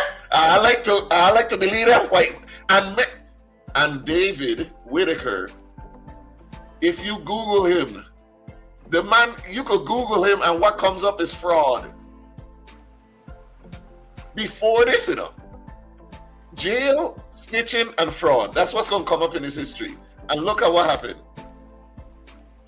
Whitaker must also pay $600K in restitution and serve 3 years of supervised release. His prison sentence begins on January 2nd, so this man get a whole rest of the year to still. Jennifer and them going to already be behind bars. And he keeping his head solo. Maybe he might even do his full 22 months, but you know they're good to girls and good behavior. They might mess around and call this time served or something right under our nose without reporting it. I keep following that white man. You keep it up. Criminals. Same. Because clearly he's the only white one that's indicted here. The other one in black. His idea, you know. They are always somewhere in. Let me stop here. Okay. Anyway, Juneteenth coming up. Support black businesses. Stop going. Hey, Jerica, do not do no crime, please. If you can't do the time, don't do the crime. That is the lesson here. Not hoping that you're gonna get the same treatment. You see 3 different people involved in the same thing. 3 different sentences, widely different. You notice that? White was a part of a different case. He wasn't a part of this case, right? Who? White. I think that was a different case. Okay. Jennifer was selling coffee at her shop in Yacht Haven, Iraq. She still will. I don't think she goes in until June or something, end of June. Marcus, no, I'm not planning on trying to. Yeah, I know I can't do jail. Ain't no money in that. A haiku, don't do the crime. Sis, especially not with Brad. He will call his dad. I keep telling her about them white folk. All right. In a not so funny transition, we have to speak on it because it's messed up. And I usually don't talk about these sort of situations, but I think it's important that we do because it's happening way too often. Okay. You ain't gonna like this, Neci, but I think it's necessary. None of us gonna like it, really. None of us like that it happened. Gun violence is too prevalent in our community. I understand that violence, crime, all of that stuff goes along with poverty and bad economic circumstances. So I'd try to give grace, but I will not give any grace in this particular instance because of what happened and who it happened to. this is one of the saddest things that can happen in our community. The VI Department of Health is offering behavioral health support to residents affected by the death of Javante Etienne, extending condolences to his family, friends, classmates, teachers, and loved ones, as well as others impacted by the tragedy. Javante, 15, died after being shot multiple times Friday afternoon in the area of Vestergade on St. Thomas. According to the VIPD, ShotSpotter alerted 911 to multiple gunshots around 2:17 p.m., and a concerned citizen later reported that a male victim had been injured. Javante was transported to the Schneider Regional Medical Center, where he later passed away despite life-saving efforts. As residents process grief, sadness, fear, and uncertainty following Friday's fatal shooting, the department said its Behavioral Health Division is available to provide support and resources to individuals and families struggling in the aftermath.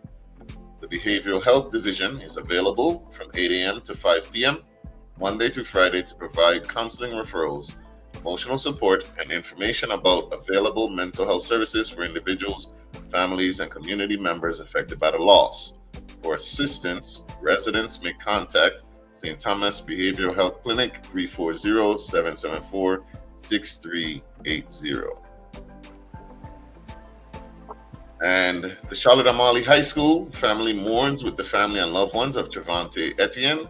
During this time of profound loss, we extend our deepest condolences and prayers to his family, friends, classmates, and all those whose lives were touched by his presence. As a school community, we grieve together. So I would like to personally say, rest in peace, Javante Etienne. I didn't know you, but I always have felt like no parent should have to bury their child. It's unnatural. No, I would never wish that on anybody, not even an enemy of mine would I wish that they'd have to suffer through the devastating loss of a child. So rest in peace to him. Condolences to his family, strength and guidance. Neci, what do you have to say on this? I echo your sentiments exactly. My condolences to his parents, family, friends, and the members of the St. Thomas community who's grieving this horrific loss. My heart also goes out to the other young men who was there at the time that he was shot, that was trying to render aid and not doing the best that they can in a situation like that until services arrived. It is heartbreaking to know that, you know, these things has and continue to occur in our community.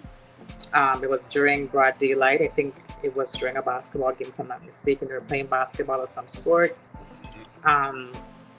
We definitely need to speak to our young men, parents. We definitely need to tap into these men and how they deal with anger or disagreement or misunderstanding and things like that. There are so many other solutions than gun violence to solve a problem that they may be experiencing. As a mom with sons, it never feels right when you hear these things happening. It makes you want to hold your loved ones closer, and if you need to, you do so, and remind them how much you love and care for them, and to be safe. And it's better safe to come home than to not come back at all. So again, my condolences to them on this tremendous loss. It's truly heartbreaking. Right. Thank you for that. Rest in peace, Javante. Ron says, I think of who I was at 15. What if that was it? No parent should ever experience this. We have to do better. Mm-hmm. I think the saddest part is that we always, it's a what if. What could he have been? What could he have become? And what if this didn't happen? We don't know. He could have cured cancer for all we know. Mm-hmm. But now we won't. So that loss of life, that loss of potential, it's devastating when it's someone so young. They haven't even left out of school yet. They ain't experienced real life yet. So mm-hmm. it really hits hard, and it's a tragedy for all of us. Yeah. Whoever did this need to be put to sleep. If you see something, say something. If you need help, please don't forget that number that we gave you. Contact the behavioral health. Because if you can unalive a boy, who is the rest of us? They need to be brought to justice, because street justice will never end. That's true. It's very true. And that brings us to our next segment. Guess what is a skunt like for? This week, the skunt of the week goes to anyone and everyone that shared a video of this young man in his last moments. You are the worst type of person, and I mean that disrespectfully. You're a terrible, like, I can't even think of a word bad enough. Like, you're scum. I myself have said before, everything is content. But even I know that is not no damn content. That's not something to record and post. What type of idiot would hear a boy crying for his mother or going through it and think, let me get my phone out? Have we become so heartless? This is where we are? We could watch that thing and the first thing that comes to your mind, other people need to watch this with me?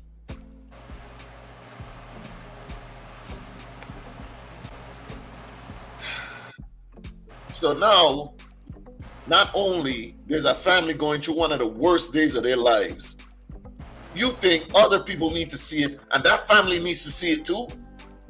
Mm-hmm.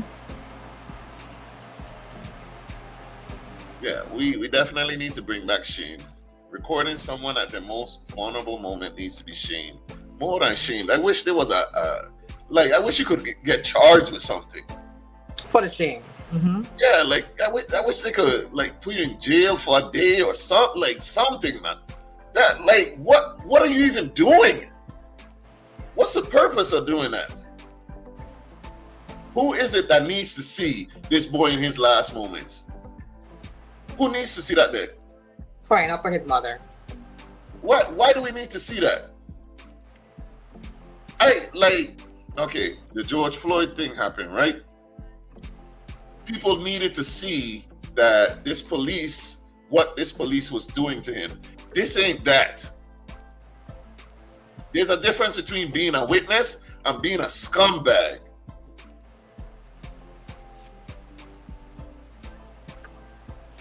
We like too much melee. Roaches and mosquitoes are better than them. Society is so desensitized to what's right and wrong these days. These men move like cockroach. People would rather record someone needing help instead of helping. We are slowly losing our humanity. It's scary and sad.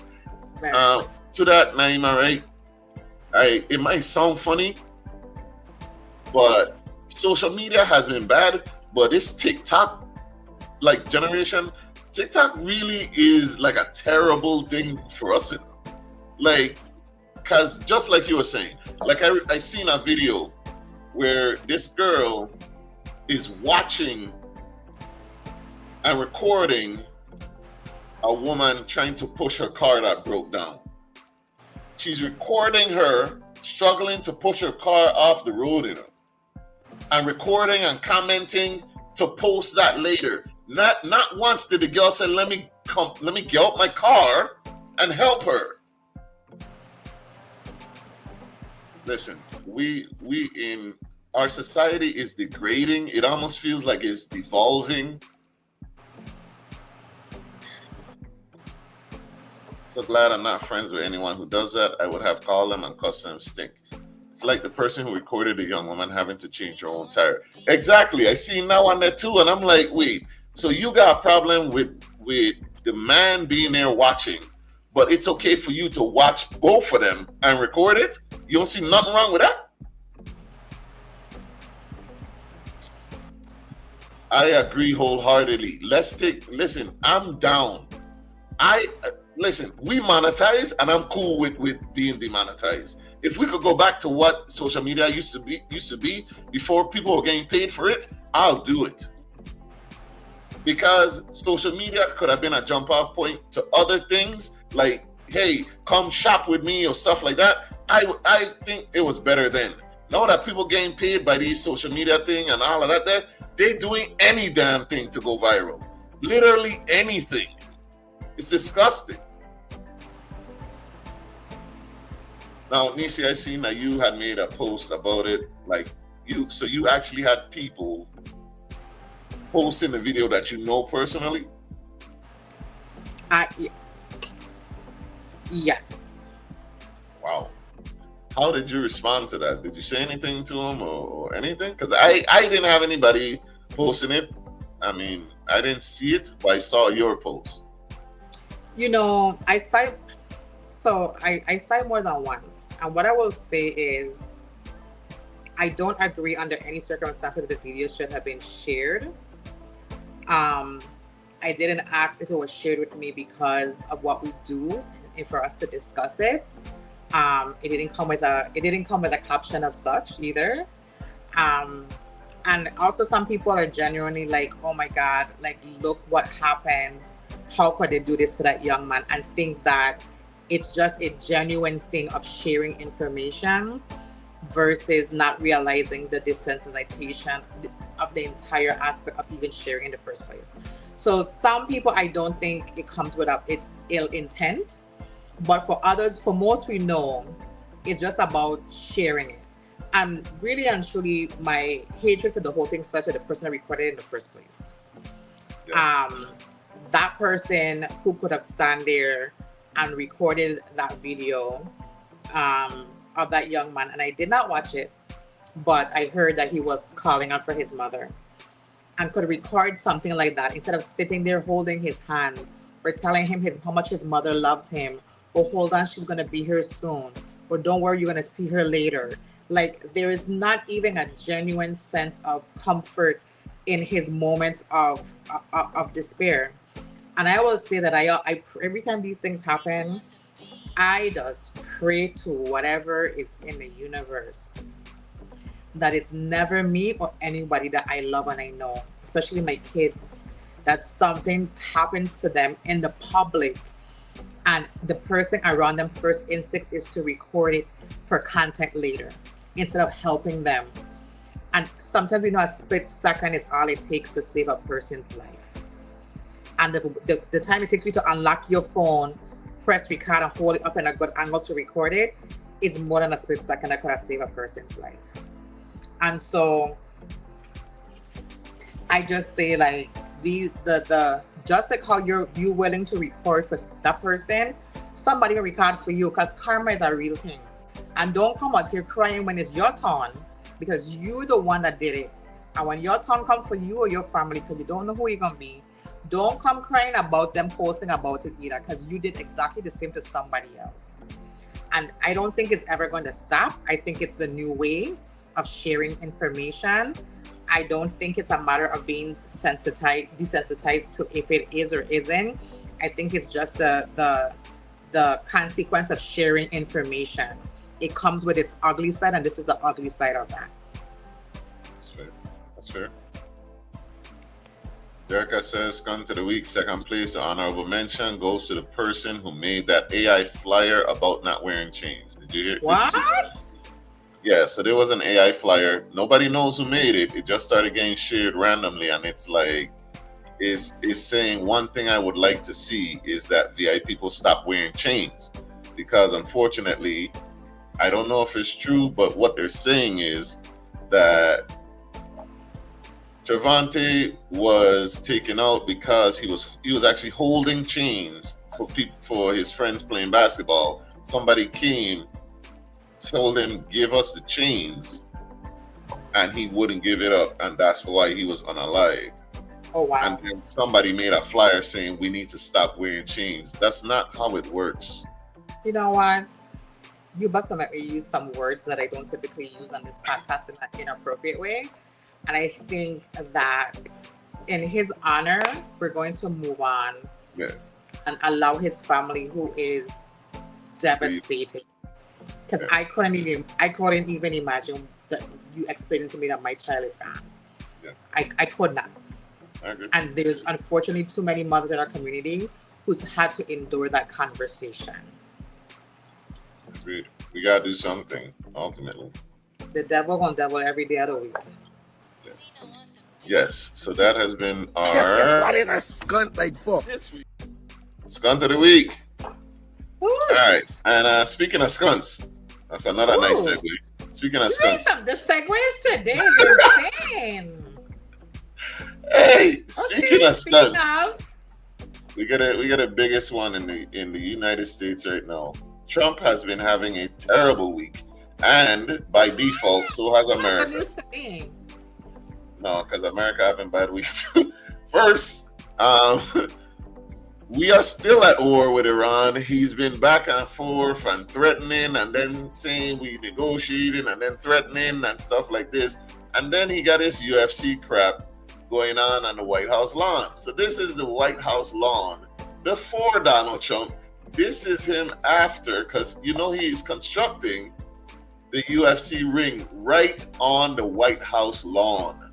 Could y'all imagine if Barack Obama had a Chicago-style barbecue on the White House lawn, how they would have been going on? Now they're throwing some trailer park trash thing right on Pennsylvania Avenue. 1600 Pennsylvania Avenue starting to look like the trailer park in Ozark. Value depreciating really quickly. Real quick. We should have known we would have got here when he did that car commercial. When he did that Tesla commercial right on the steps, we should have known it was a problem. We stopped it. Now we're here. And then Trump deviated from his Fox News people and went on to a liberal news show, and like he walked out. Mm-hmm. Let's talk There's about Todd tremendous evidence. There's nothing It's but not been evidence. The presented in election a was court of rigged. law. It was a dirty election. Mr. And it's President, happening again right now in You've never California. presented evidence It's happening that the right 2020 now in election California. was rigged. Right now, it's look at what's Where's happening the in evidence California. to that? It's The 4 Republicans days. are doing well in California. It's no, they're not. They're dropping fast because it's a rigged election. Let me tell you, it's 4 days, and they aren't even close to coming up with it. You know why they're doing that? Because they're cheating on the election. What? Do you have evidence to support all that? I have to do is look. All I have to do is look. That's not and evidence. I listen to people, and let's see what happens. But sir, that's not evidence. Do you think it's appropriate? That's how they that count the votes in Do you California. think it's appropriate that they have an election and 5 days later they're nowhere close to picking a State winner? and local officials acknowledge they are slow. They're urging. No, they're crooked. They're urging They're the crooked. votes to be counted quickly. That's how they vote They're in crooked, California. just like you're crooked. Your press is crooked, and Meet the Press is crooked. To be fair, I'm not crooked, but let's Really? Let's Well, you continue. play right into their hands. then. Let's continue. You're either crooked or you're stupid. You play continue. right into their hands with this crap. You know that these elections are rigged. Your network knows that they're rigged. You know that I won an election in a landslide, and I got 94% bad press. But Mr. President, you know why I you've got never that? presented Because you have no evidence. credibility. But you've never presented evidence that it was rigged. Let's keep talking about. I want to talk about Todd. You have Blanche. more evidence. There's more evidence than ever presented. Let's talk Your about elections you in went this to country, court. we're like a third world country. But, sir, Your elections are crooked, and you're crooked, and Meet the Press is crooked, Mr. and so is ABC, and CBS, and CNN. But, Mr. President- You're one-sided crooked networks. All right, let's call it quits, because I've had enough. Thank you, darling. Have a good time. Mr. President, let's please. I traveled all the way to Wisconsin. I've sat in the traveled rain with all. you. I know. I I've sat in the traveled rain all the with way you to for an hour, Wisconsin. on and off in the rain, and I've given you enough time. You ought to straighten out your press, because you know what? Mr. A President, country can never be We great traveled with a all, dishonest listen, press. we Come on, traveled let's go. all the way to Wisconsin for this interview. Imagine having to explain to an 80-year-old man-child that California is taking so long to count their votes because they're a big place.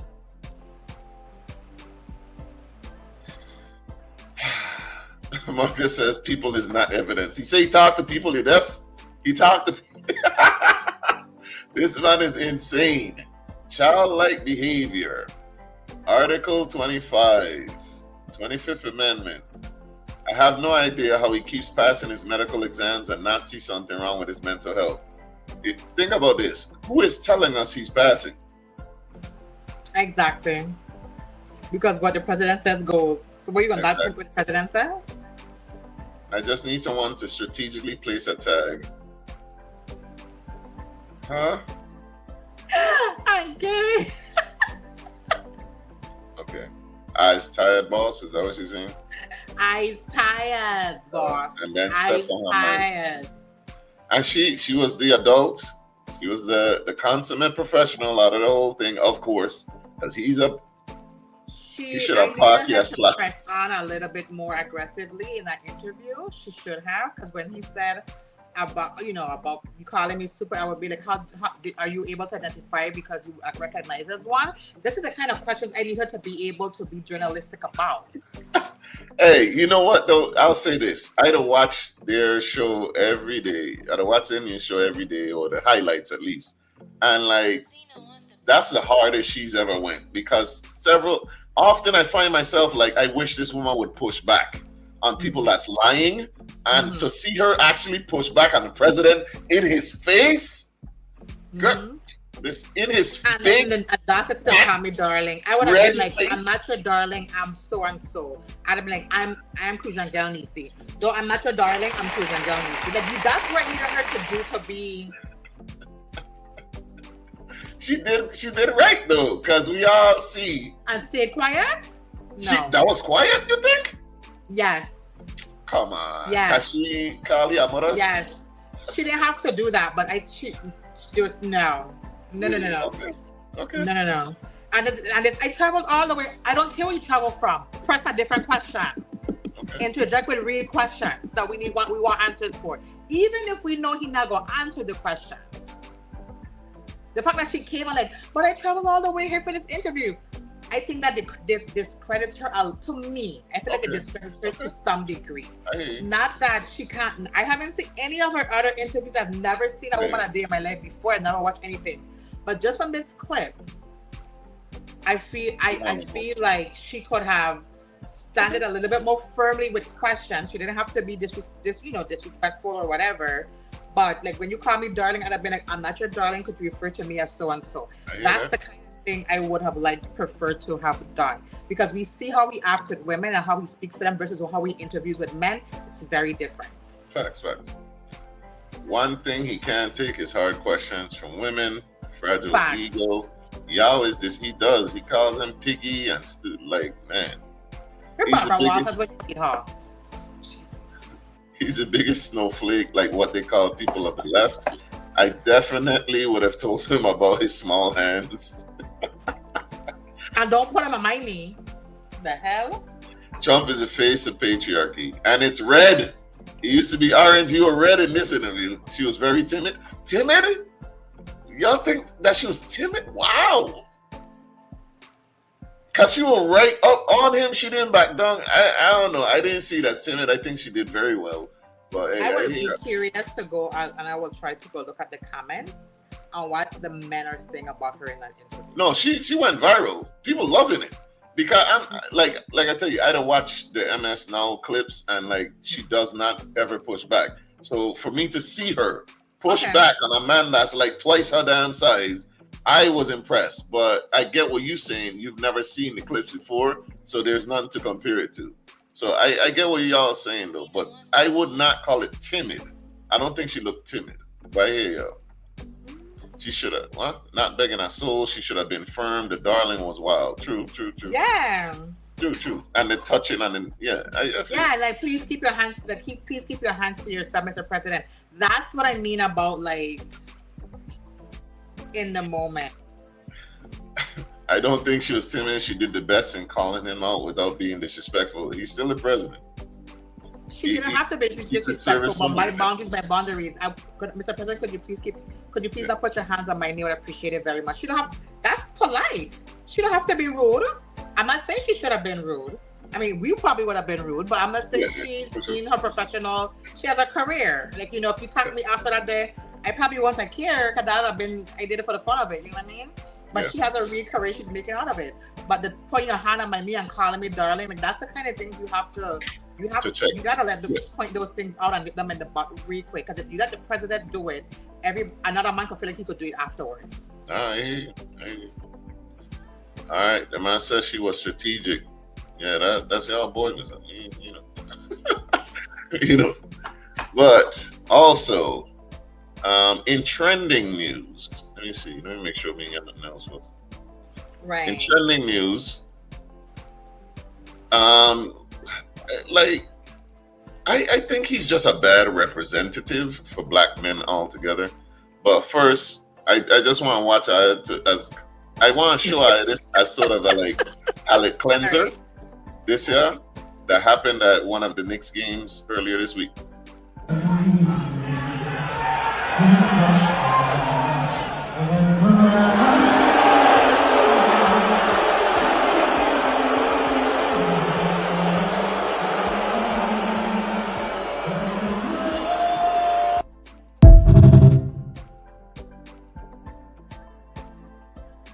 That was Trump getting booed at one of the Knicks games earlier this week. Keep in mind, Trump is a New Yorker. He's from there. They know him there.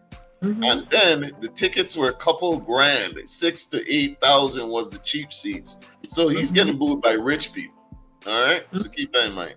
So this was and I will say he is a Knicks fan. Like before this whole presidency thing, he goes to the game and stuff like that. People have confirmed that he does go to the game. But you have to understand the impact of you being at this game, what that's going to cause. Yeah. And it threw off the whole vibe of the city. Yeah. Oh, you know, and so that was the only game they lost, wasn't it? That was the only game they lost. See that? He's a blight. He's a damn blight. Lord, I can't take. Yeah, I want to know what's going on with you. What you doing with your other hand? We over there doing Jericho. Jericho busy is Sunday, her hand resting, her other fingers resting. I don't think he's resting. That's the problem. From the minute he touched my knee, blackout mode activated. Lord, y'all, please stay out of jail. Please. He fell asleep during the game. He did, and they were so upset that he was up there sleeping. And then, of course, they put him on the big screen. For good news, he didn't report on Dr. Umar's school being finished. It was only finished in February. And I had the video now correct. Dr. Umar Ifatunde, his school, the FDMG, Frederick Douglass Marcus Garvey Pan-African School, is now according to him, officially finished. Floors waxed, water running, everything is up. I don't for the certificate of occupancy permit to occupy the store. So we're gonna keep our eye updated. That is my bad. I should have commented on it. You're right. We gonna keep our eye updated on Dr. Umar's school. Meanwhile, the Strait of Hormuz is still closed. Supposedly they had a deal, but Trump the light. We're gonna see. A lot of Knicks fans went to San Antonio to see the game because it was far cheaper. Significantly cheaper. Just to get beat up.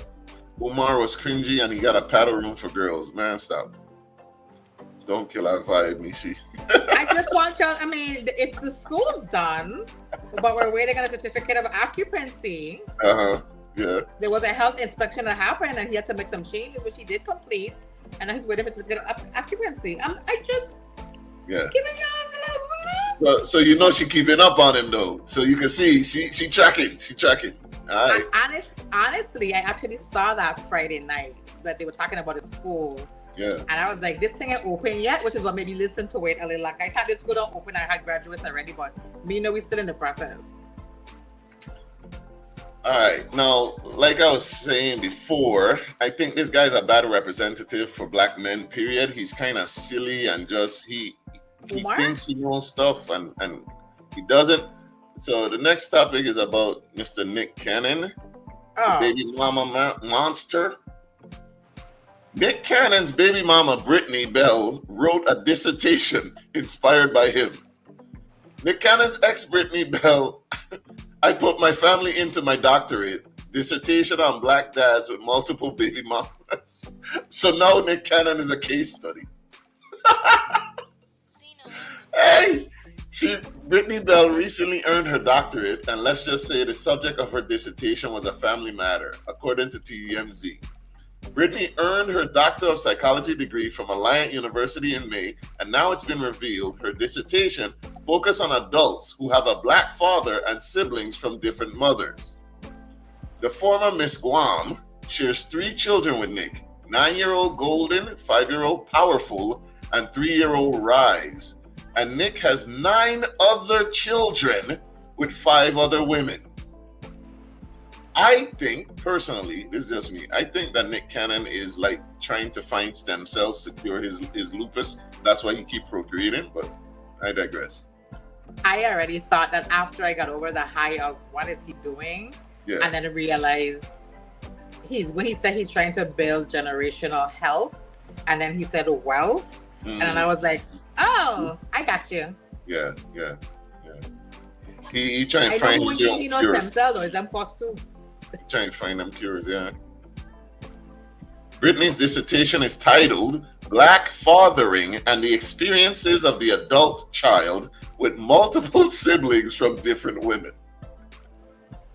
She dedicated. She got first-hand information. I mean, I think it's a good. So what she's saying? She made these children to be part of a study. That's what's going on. She really had to research a lot. She just had to really. She didn't have to interview nobody or nothing. Like, she really in it. She in the trenches. She probably interviewed the other 9 women. That's to make them part of it, cause here we go. Trenches.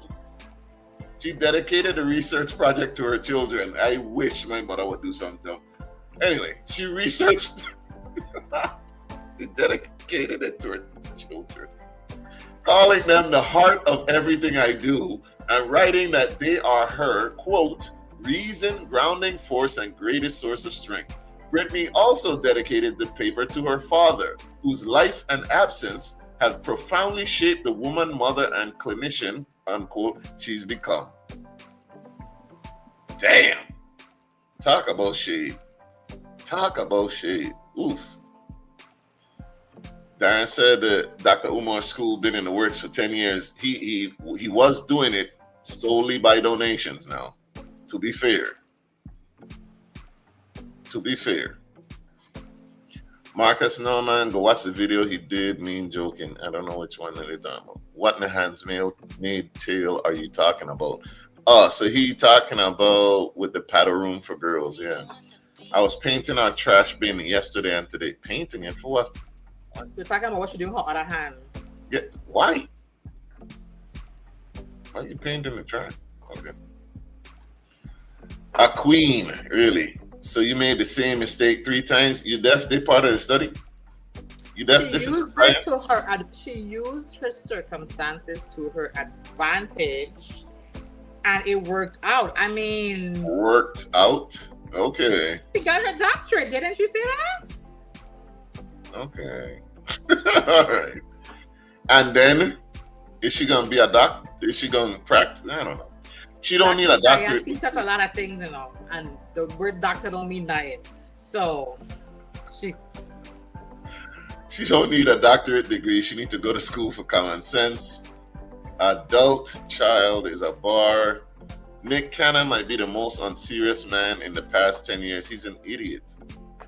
Powerful Golden Rise. Sounds like a movie an anime character shouts before doing it. Yeah, it does. Sounds like an anime movie. It really does.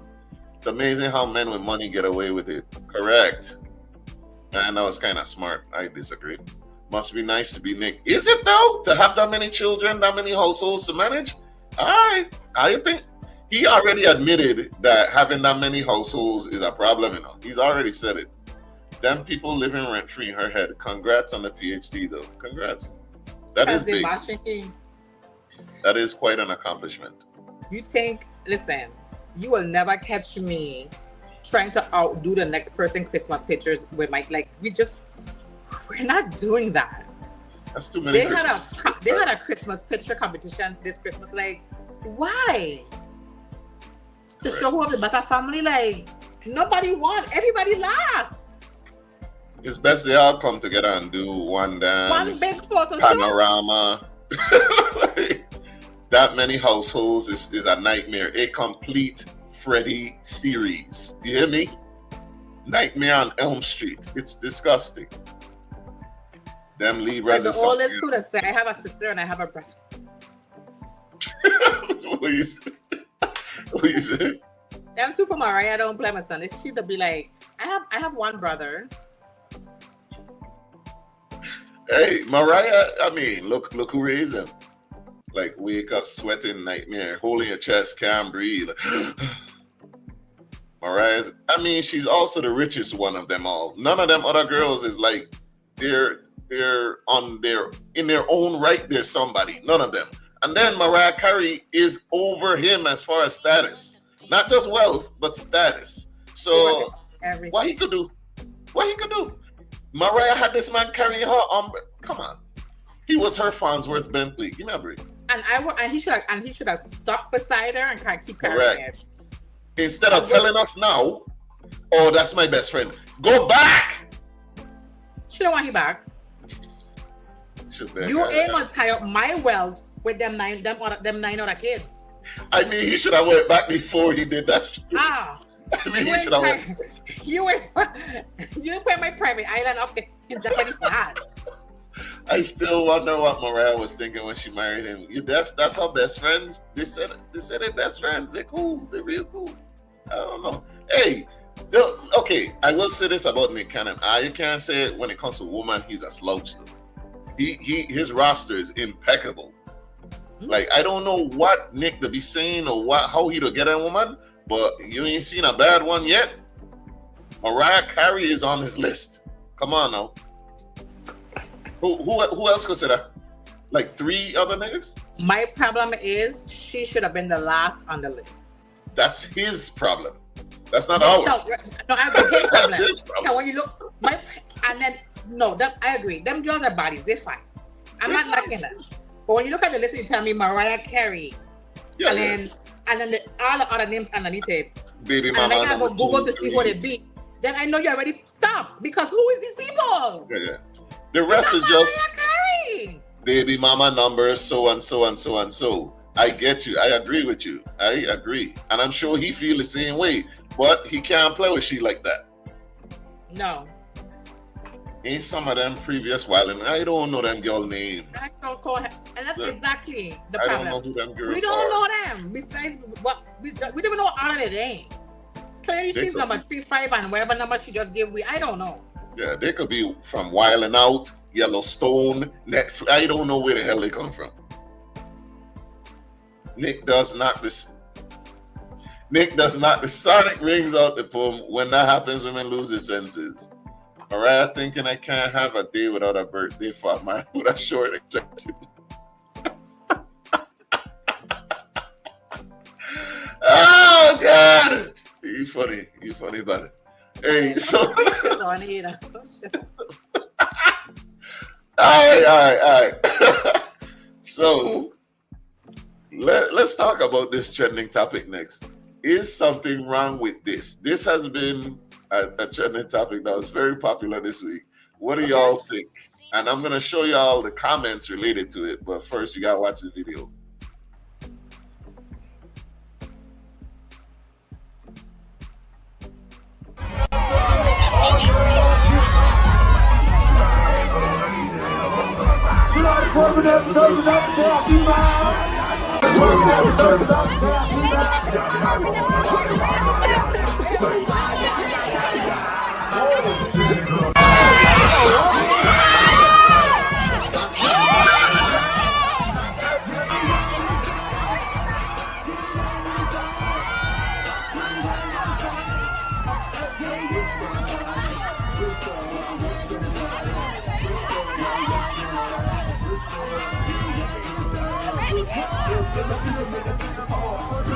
Flashback.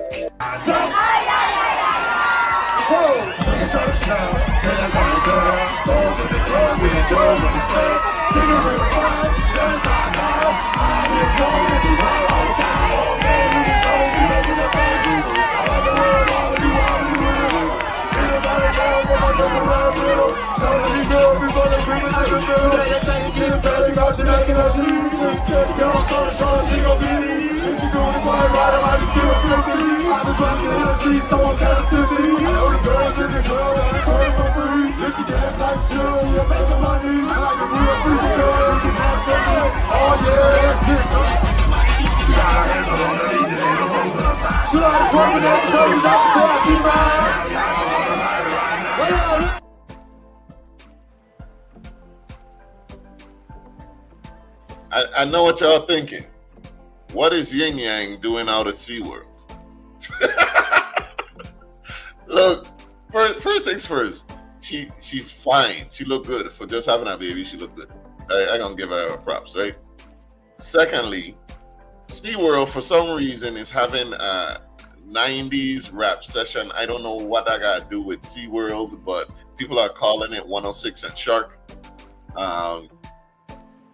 So she is going viral for that twerk session with the baby strapped to her, showing us how she got pregnant. And what do y'all think about that? Is that cool? Is that like, hey, she laying loose, you don't know how long she in the house type of thing? What do y'all think? Definitely not this baby's first twerk. The orca's got a show this time. She's showing us how she got that baby. That baby had to be dizzy and nauseous after. Yin Yang need money. I ain't mad at them. Like, they had the place turn up, and they have, I'm telling, it's a concert series. So it's not just them, but hey, Willie was not free for this. Willie came back to see the show. What are you talking about? At no point did the baby's safety cross her mind. Twerk your heart out, but please, the baby. There was a part in there, I hope I left it in, where there's a white woman that just looks up like, what the I don't know if she's one of us. I can't tell if the girl's twerking is one of us, because she kind of light. I don't know what's going on, so I don't really know how to feel on that front. But here are some comments.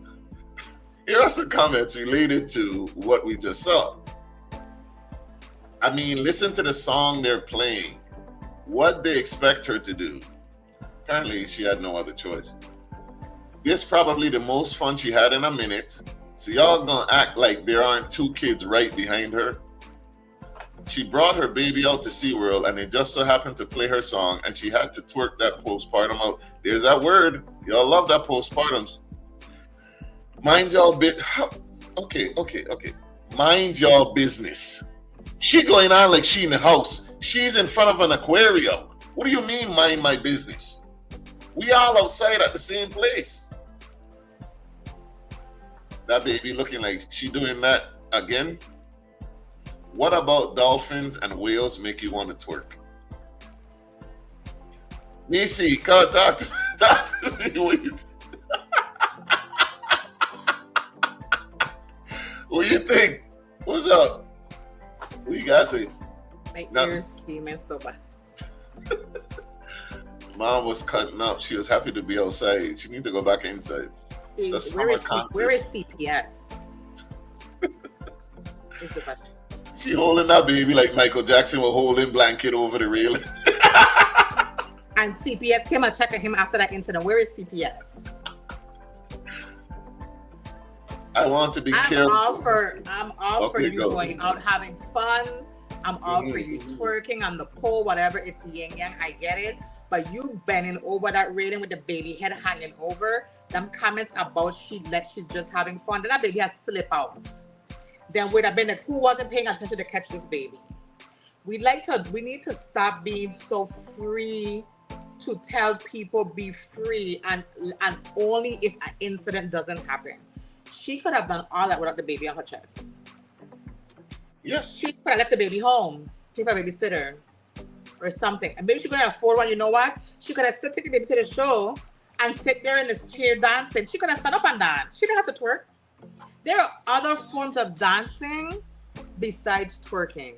Twerking is not the international dance for every song. There are other things that could happen. Other things. For the Yin Yang twins, though, there's not much else you could do. I mean, I'm talking about she has this baby on her chest. Okay. She could have sit down there and she could have held a baby and they could have just rock. She could have done some stuff.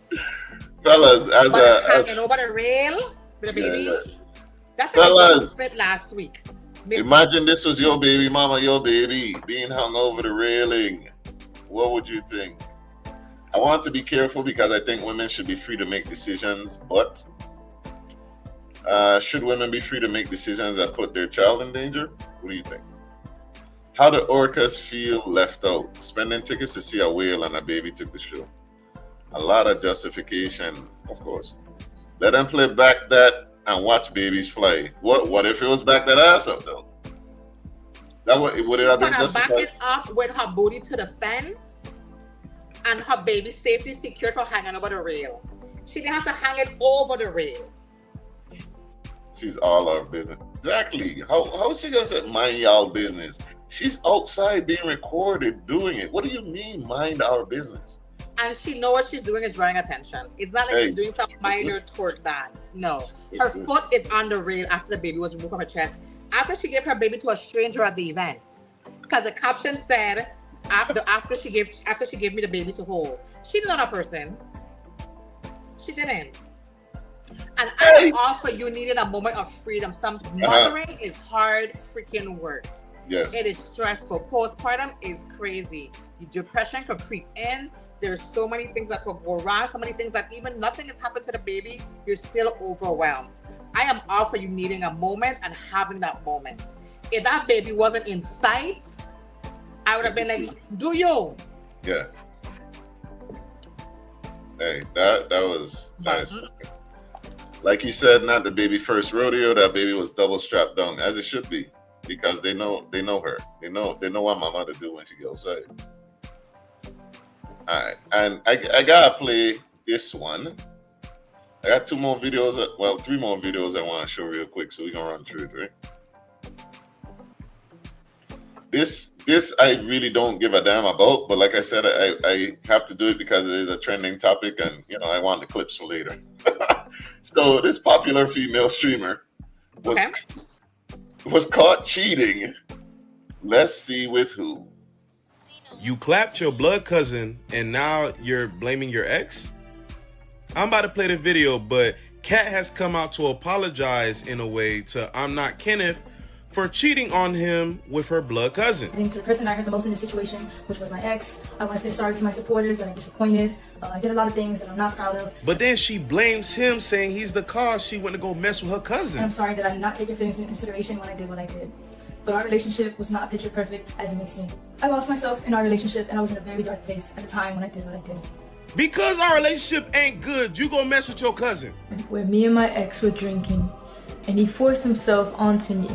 How does that make you go mess with your cousin though? Mind you, she admitted that her family knew about this, that this has been going on for years. There's multiple clips of her admitting that this has been going on. So now you're throwing allegations on him because he showed video proof and message proof, all this proof that you have been secretly bringing your cousin into his home repeatedly to do unholy acts.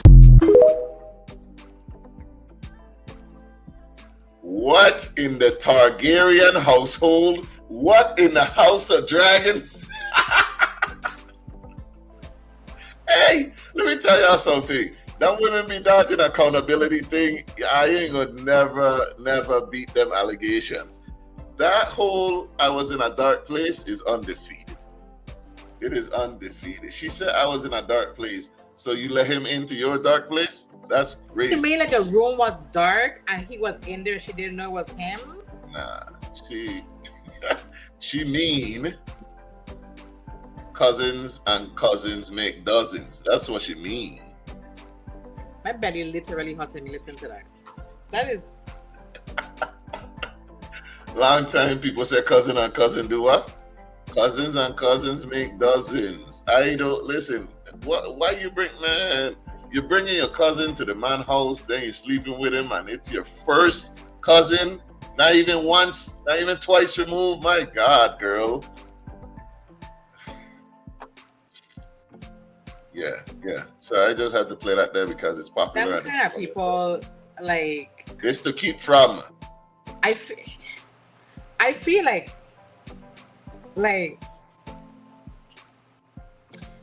you should be able to lock a person's like sexual parts for crimes committed like against its intention. Like is incest legal? Hold up, is it incest legal? It has never been legal. Like for nasty walk like that, like your crime is you like for 2 years. You gonna lock it up? Yeah, something. It got to be a Yeah, so she tried to blame him. What, like, come on, man. So you was in a dark place, so your cousin, though, there's no one else you could have find? Because that just adds salt to the wound. You know what I'm saying? Hey, these people crazy. Illegal AF, except West Virginia. That damn West Virginia. Listen, the hills have eyes. Yeah. I know about that. Yeah. Horse and dog breeders call that line breeding. That's the reason them dogs don't live long. Them certain dogs from them breeders, that's why they don't live long right there. Exactly. And it's one thing to cheat, you know. I mean, best friend, you know, family, crossing in a group, whatever. But your first cousin, yeah, you have no standards. And then you pop like you're a streamer. Values. I would rather you went with a stranger. Exactly. Because then it's like, come on, this is my competition. You couldn't even leave the house. Wild. All right. You gotta watch out. Juneteenth is coming and the racist is mad. When it comes up on Black History Month, MLK, Juneteenth, stuff like that, the racists will start coming out. So you gotta watch out. Now, this one I'm kind of proud because usually when a racist person gets involved, Black people seem to always have guns except for when this type of thing happened, but not this time. So check out this situation with a racist that attacked a family in Georgia.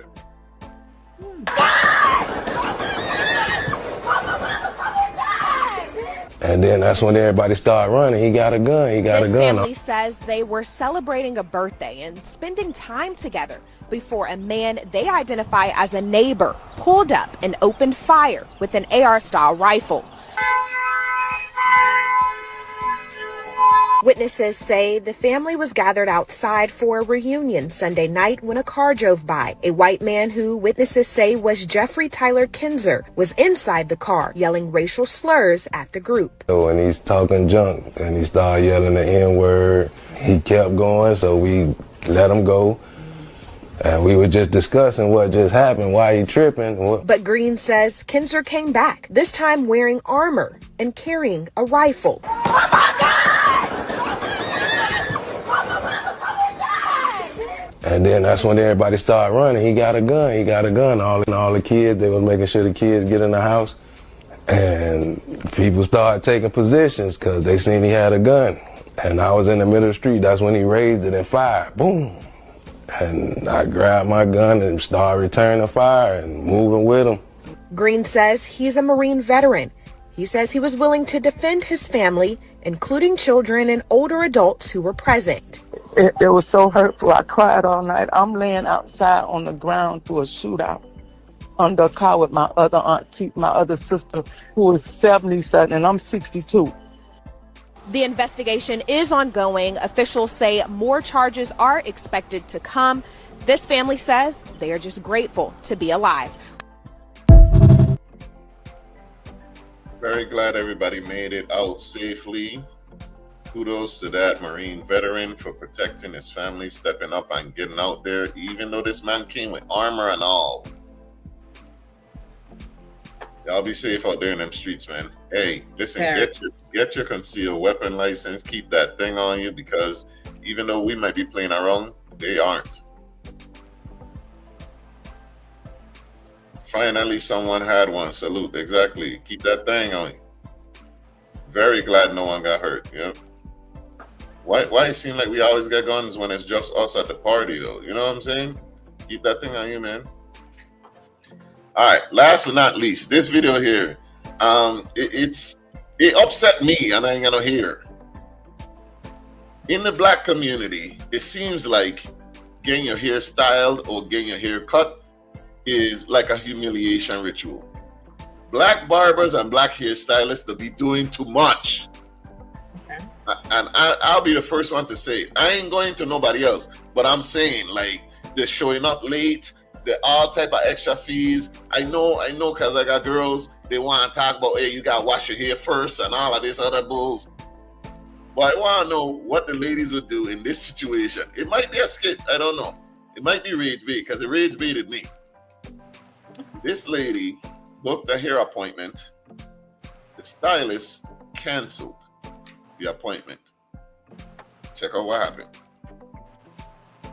I come out and I see my hairstylist car, right? But she canceled my appointment and refused to give me back my deposit. So she in one of these stores. So we about to find her. Like, where is she? Because this is crazy. How you cancel my appointment? Don't want to give me back my deposit has a refund. Talking about I can reschedule. But you outside. I thought you had a family emergency. Oh. There she go.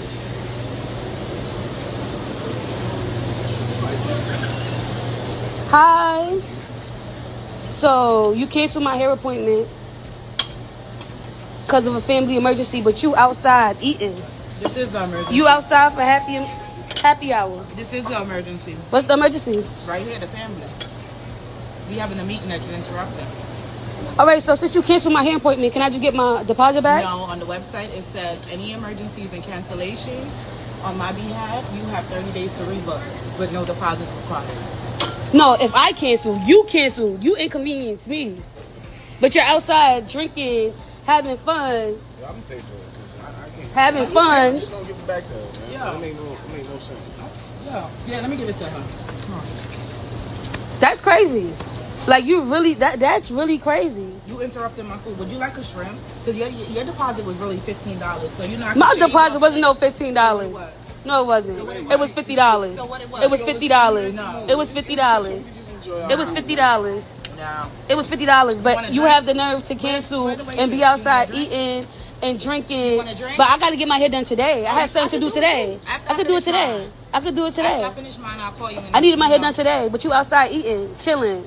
Yeah, look how God works. Look how God works. Family emergency. This don't look like no family emergency. It is. Where's the waiter? What you gonna do? Where's the waiter? They not like. Excuse me. Hey. So can I get some chicken enchiladas and a shot of Don Julio on that tab over there? Over there? On that tab with the girl in the orange. Put it on her tab. Nah, put it on her tab. Put it on her tab. Put it on her tab. Put it on her tab. It's alright.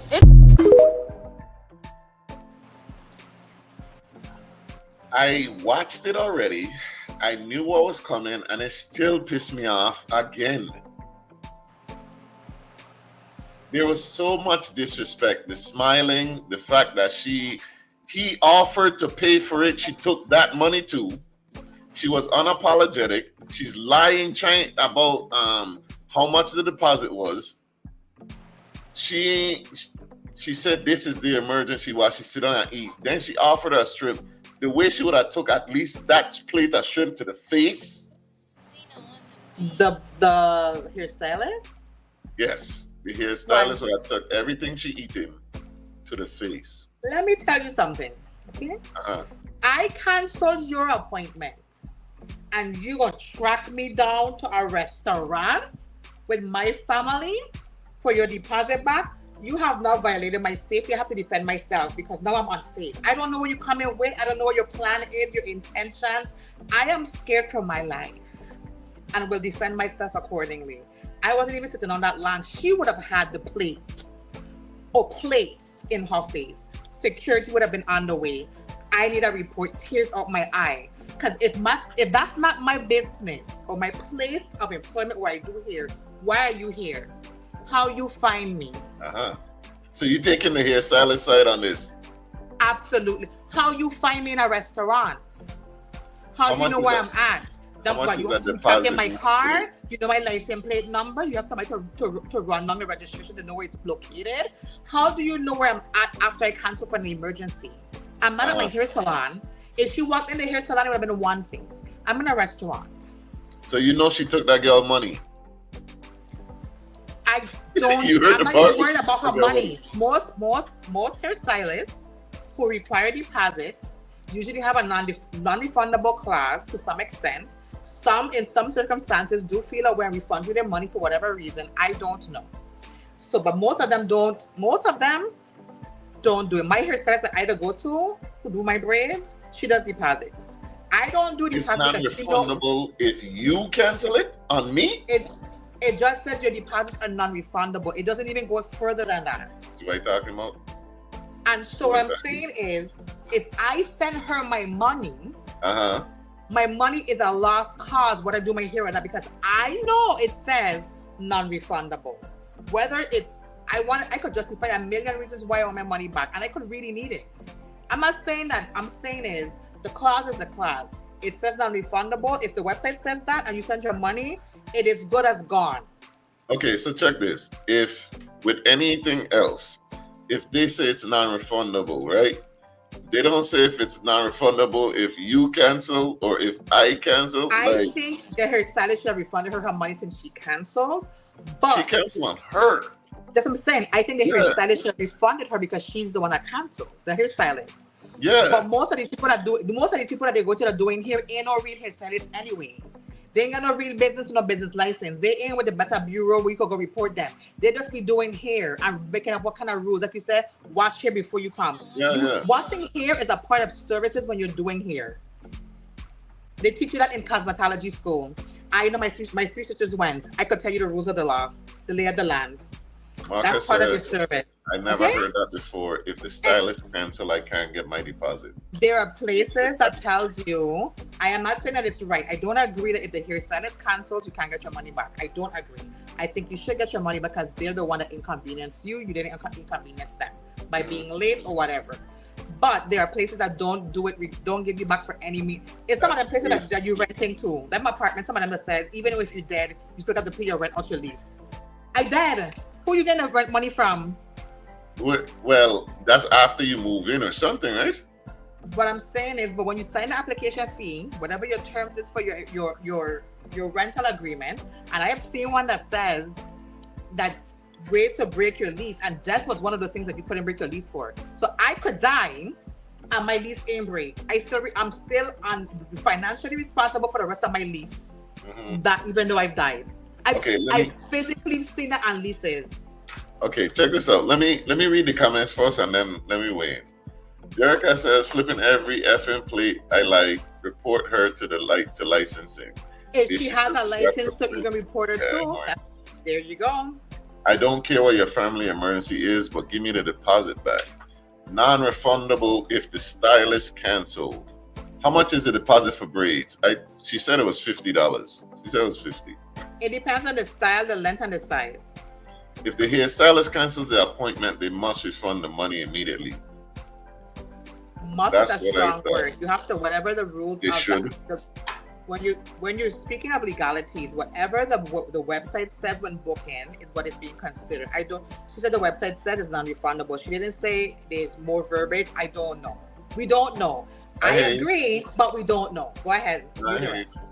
Only deal with stylists who are licensed, I guess. That man complete. This why telling you this thing to be a humiliation ritual, man. If the stylist cancel, they need to return. A stylist cannot ever play in my face like that. Agreed. The application fee isn't refundable because you are turning in the fee. Like I am not talking about the application fee. I was talking about the agreement. Well, my deposit is if the apartment complex doesn't turn over the property to me. That I think he's making he's distinguishing between like the application fee, right? You did take my application. That's what that fee is for.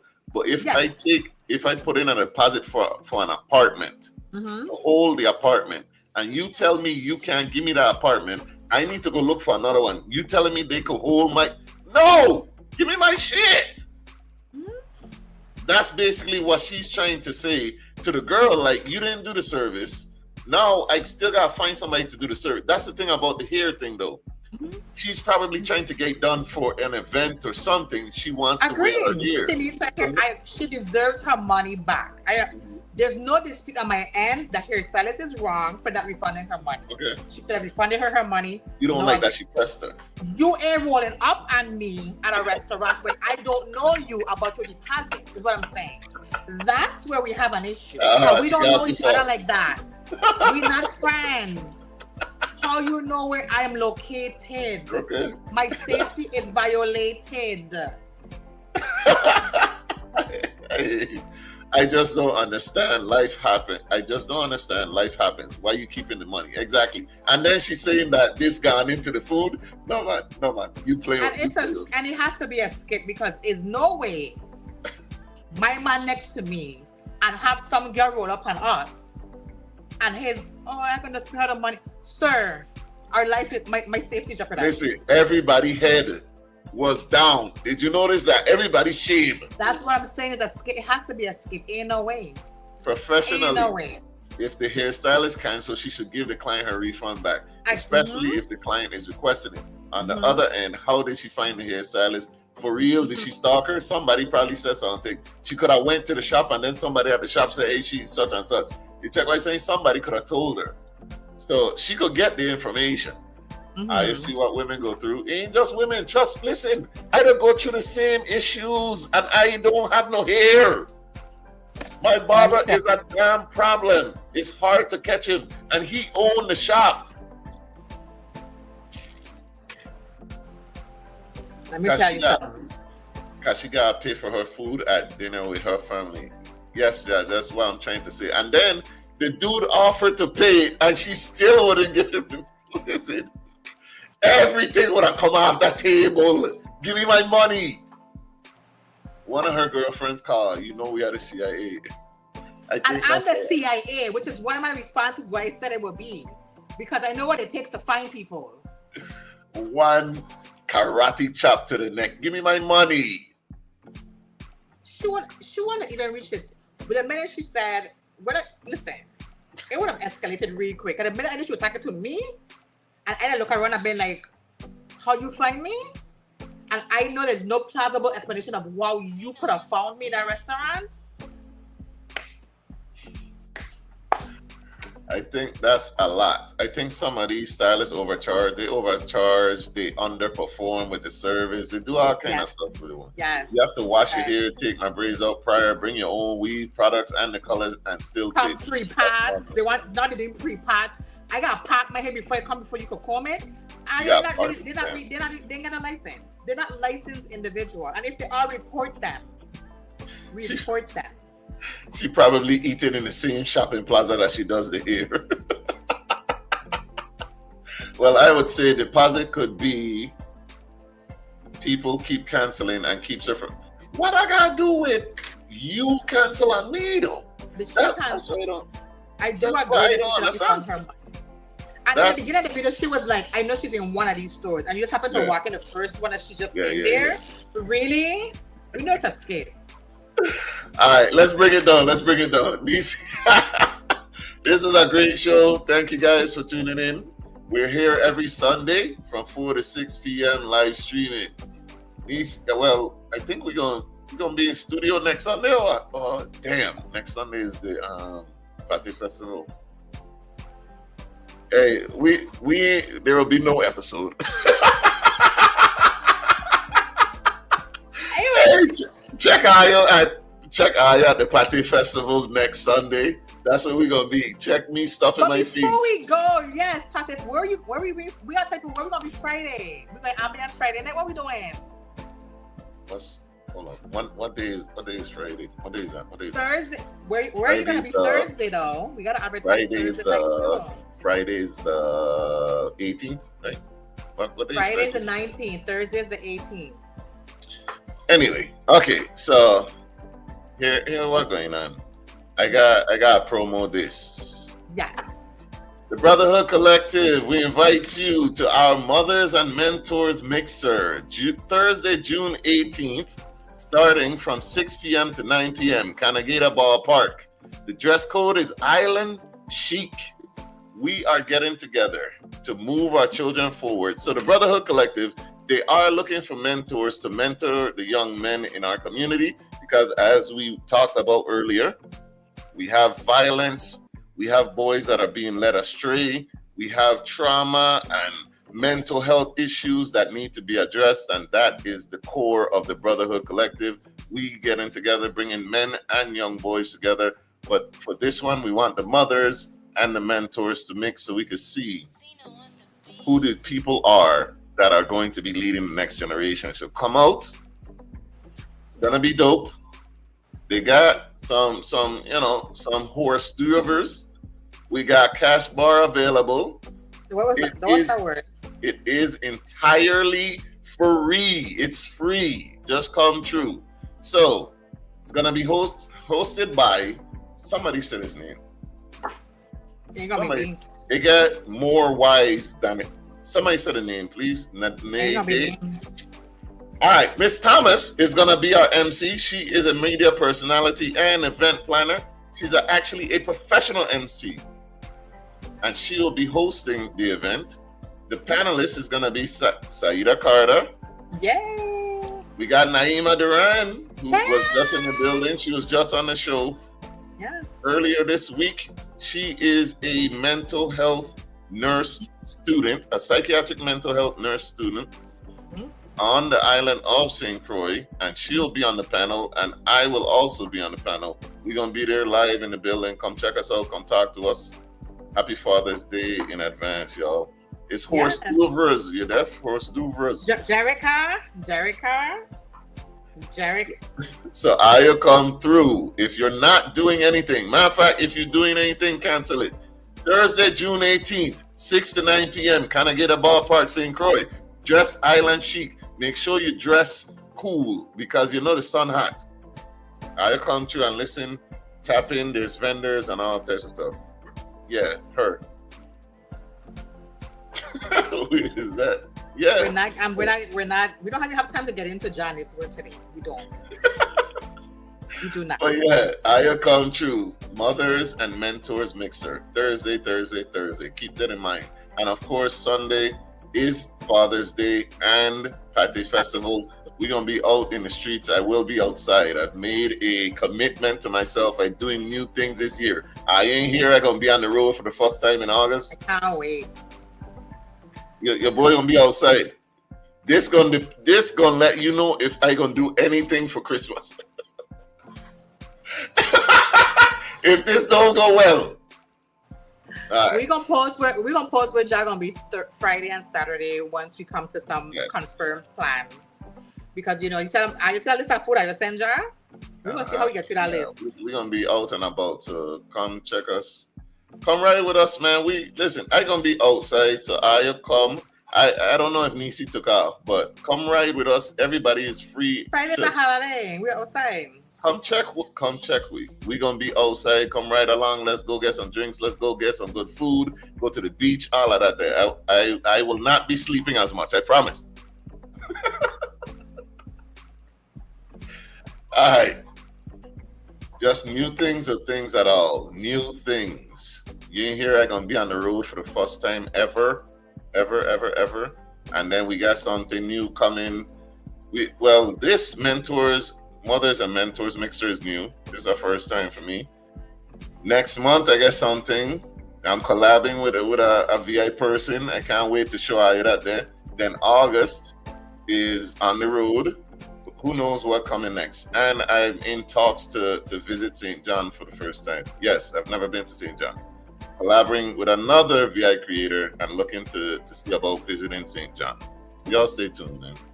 Yeah, I gotta wait for the St. Thomas St. Croix rivalry to die down first because me and Chan end up on Consortium. We gonna give them some time to cool off. And then I'll go eat in St. Thomas. Well, yeah.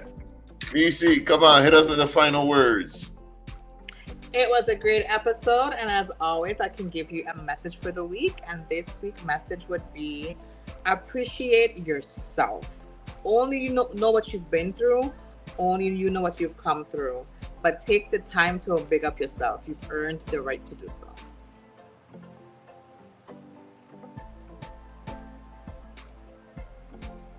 Oh, awesome, okay. Awesome. Yeah, it was stuck. Awesome. Thank you for that, Neci. As for me, Black Too Hot, Jack can't come yet. Yeah, them St. Thomas people, the whole grudges, man. I don't know. They real vex. So you gonna let that cool down. and then they go hot up a plate and I'm gonna try it, and you know, maybe I'll only review the stuff that was good, so we could keep things calm. You know what I'm saying? But yeah. As for me, I just want to say there's a saying that I heard. I can't remember who actually said it, but I like the saying. Remember, you haven't come this far just to come this far.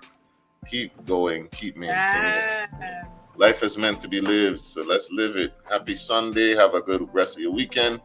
Check us again when we come back, but look for us in the St. Croix streets for real. We see you. We love you guys. Share the live. Tell people about us. We out. Peace.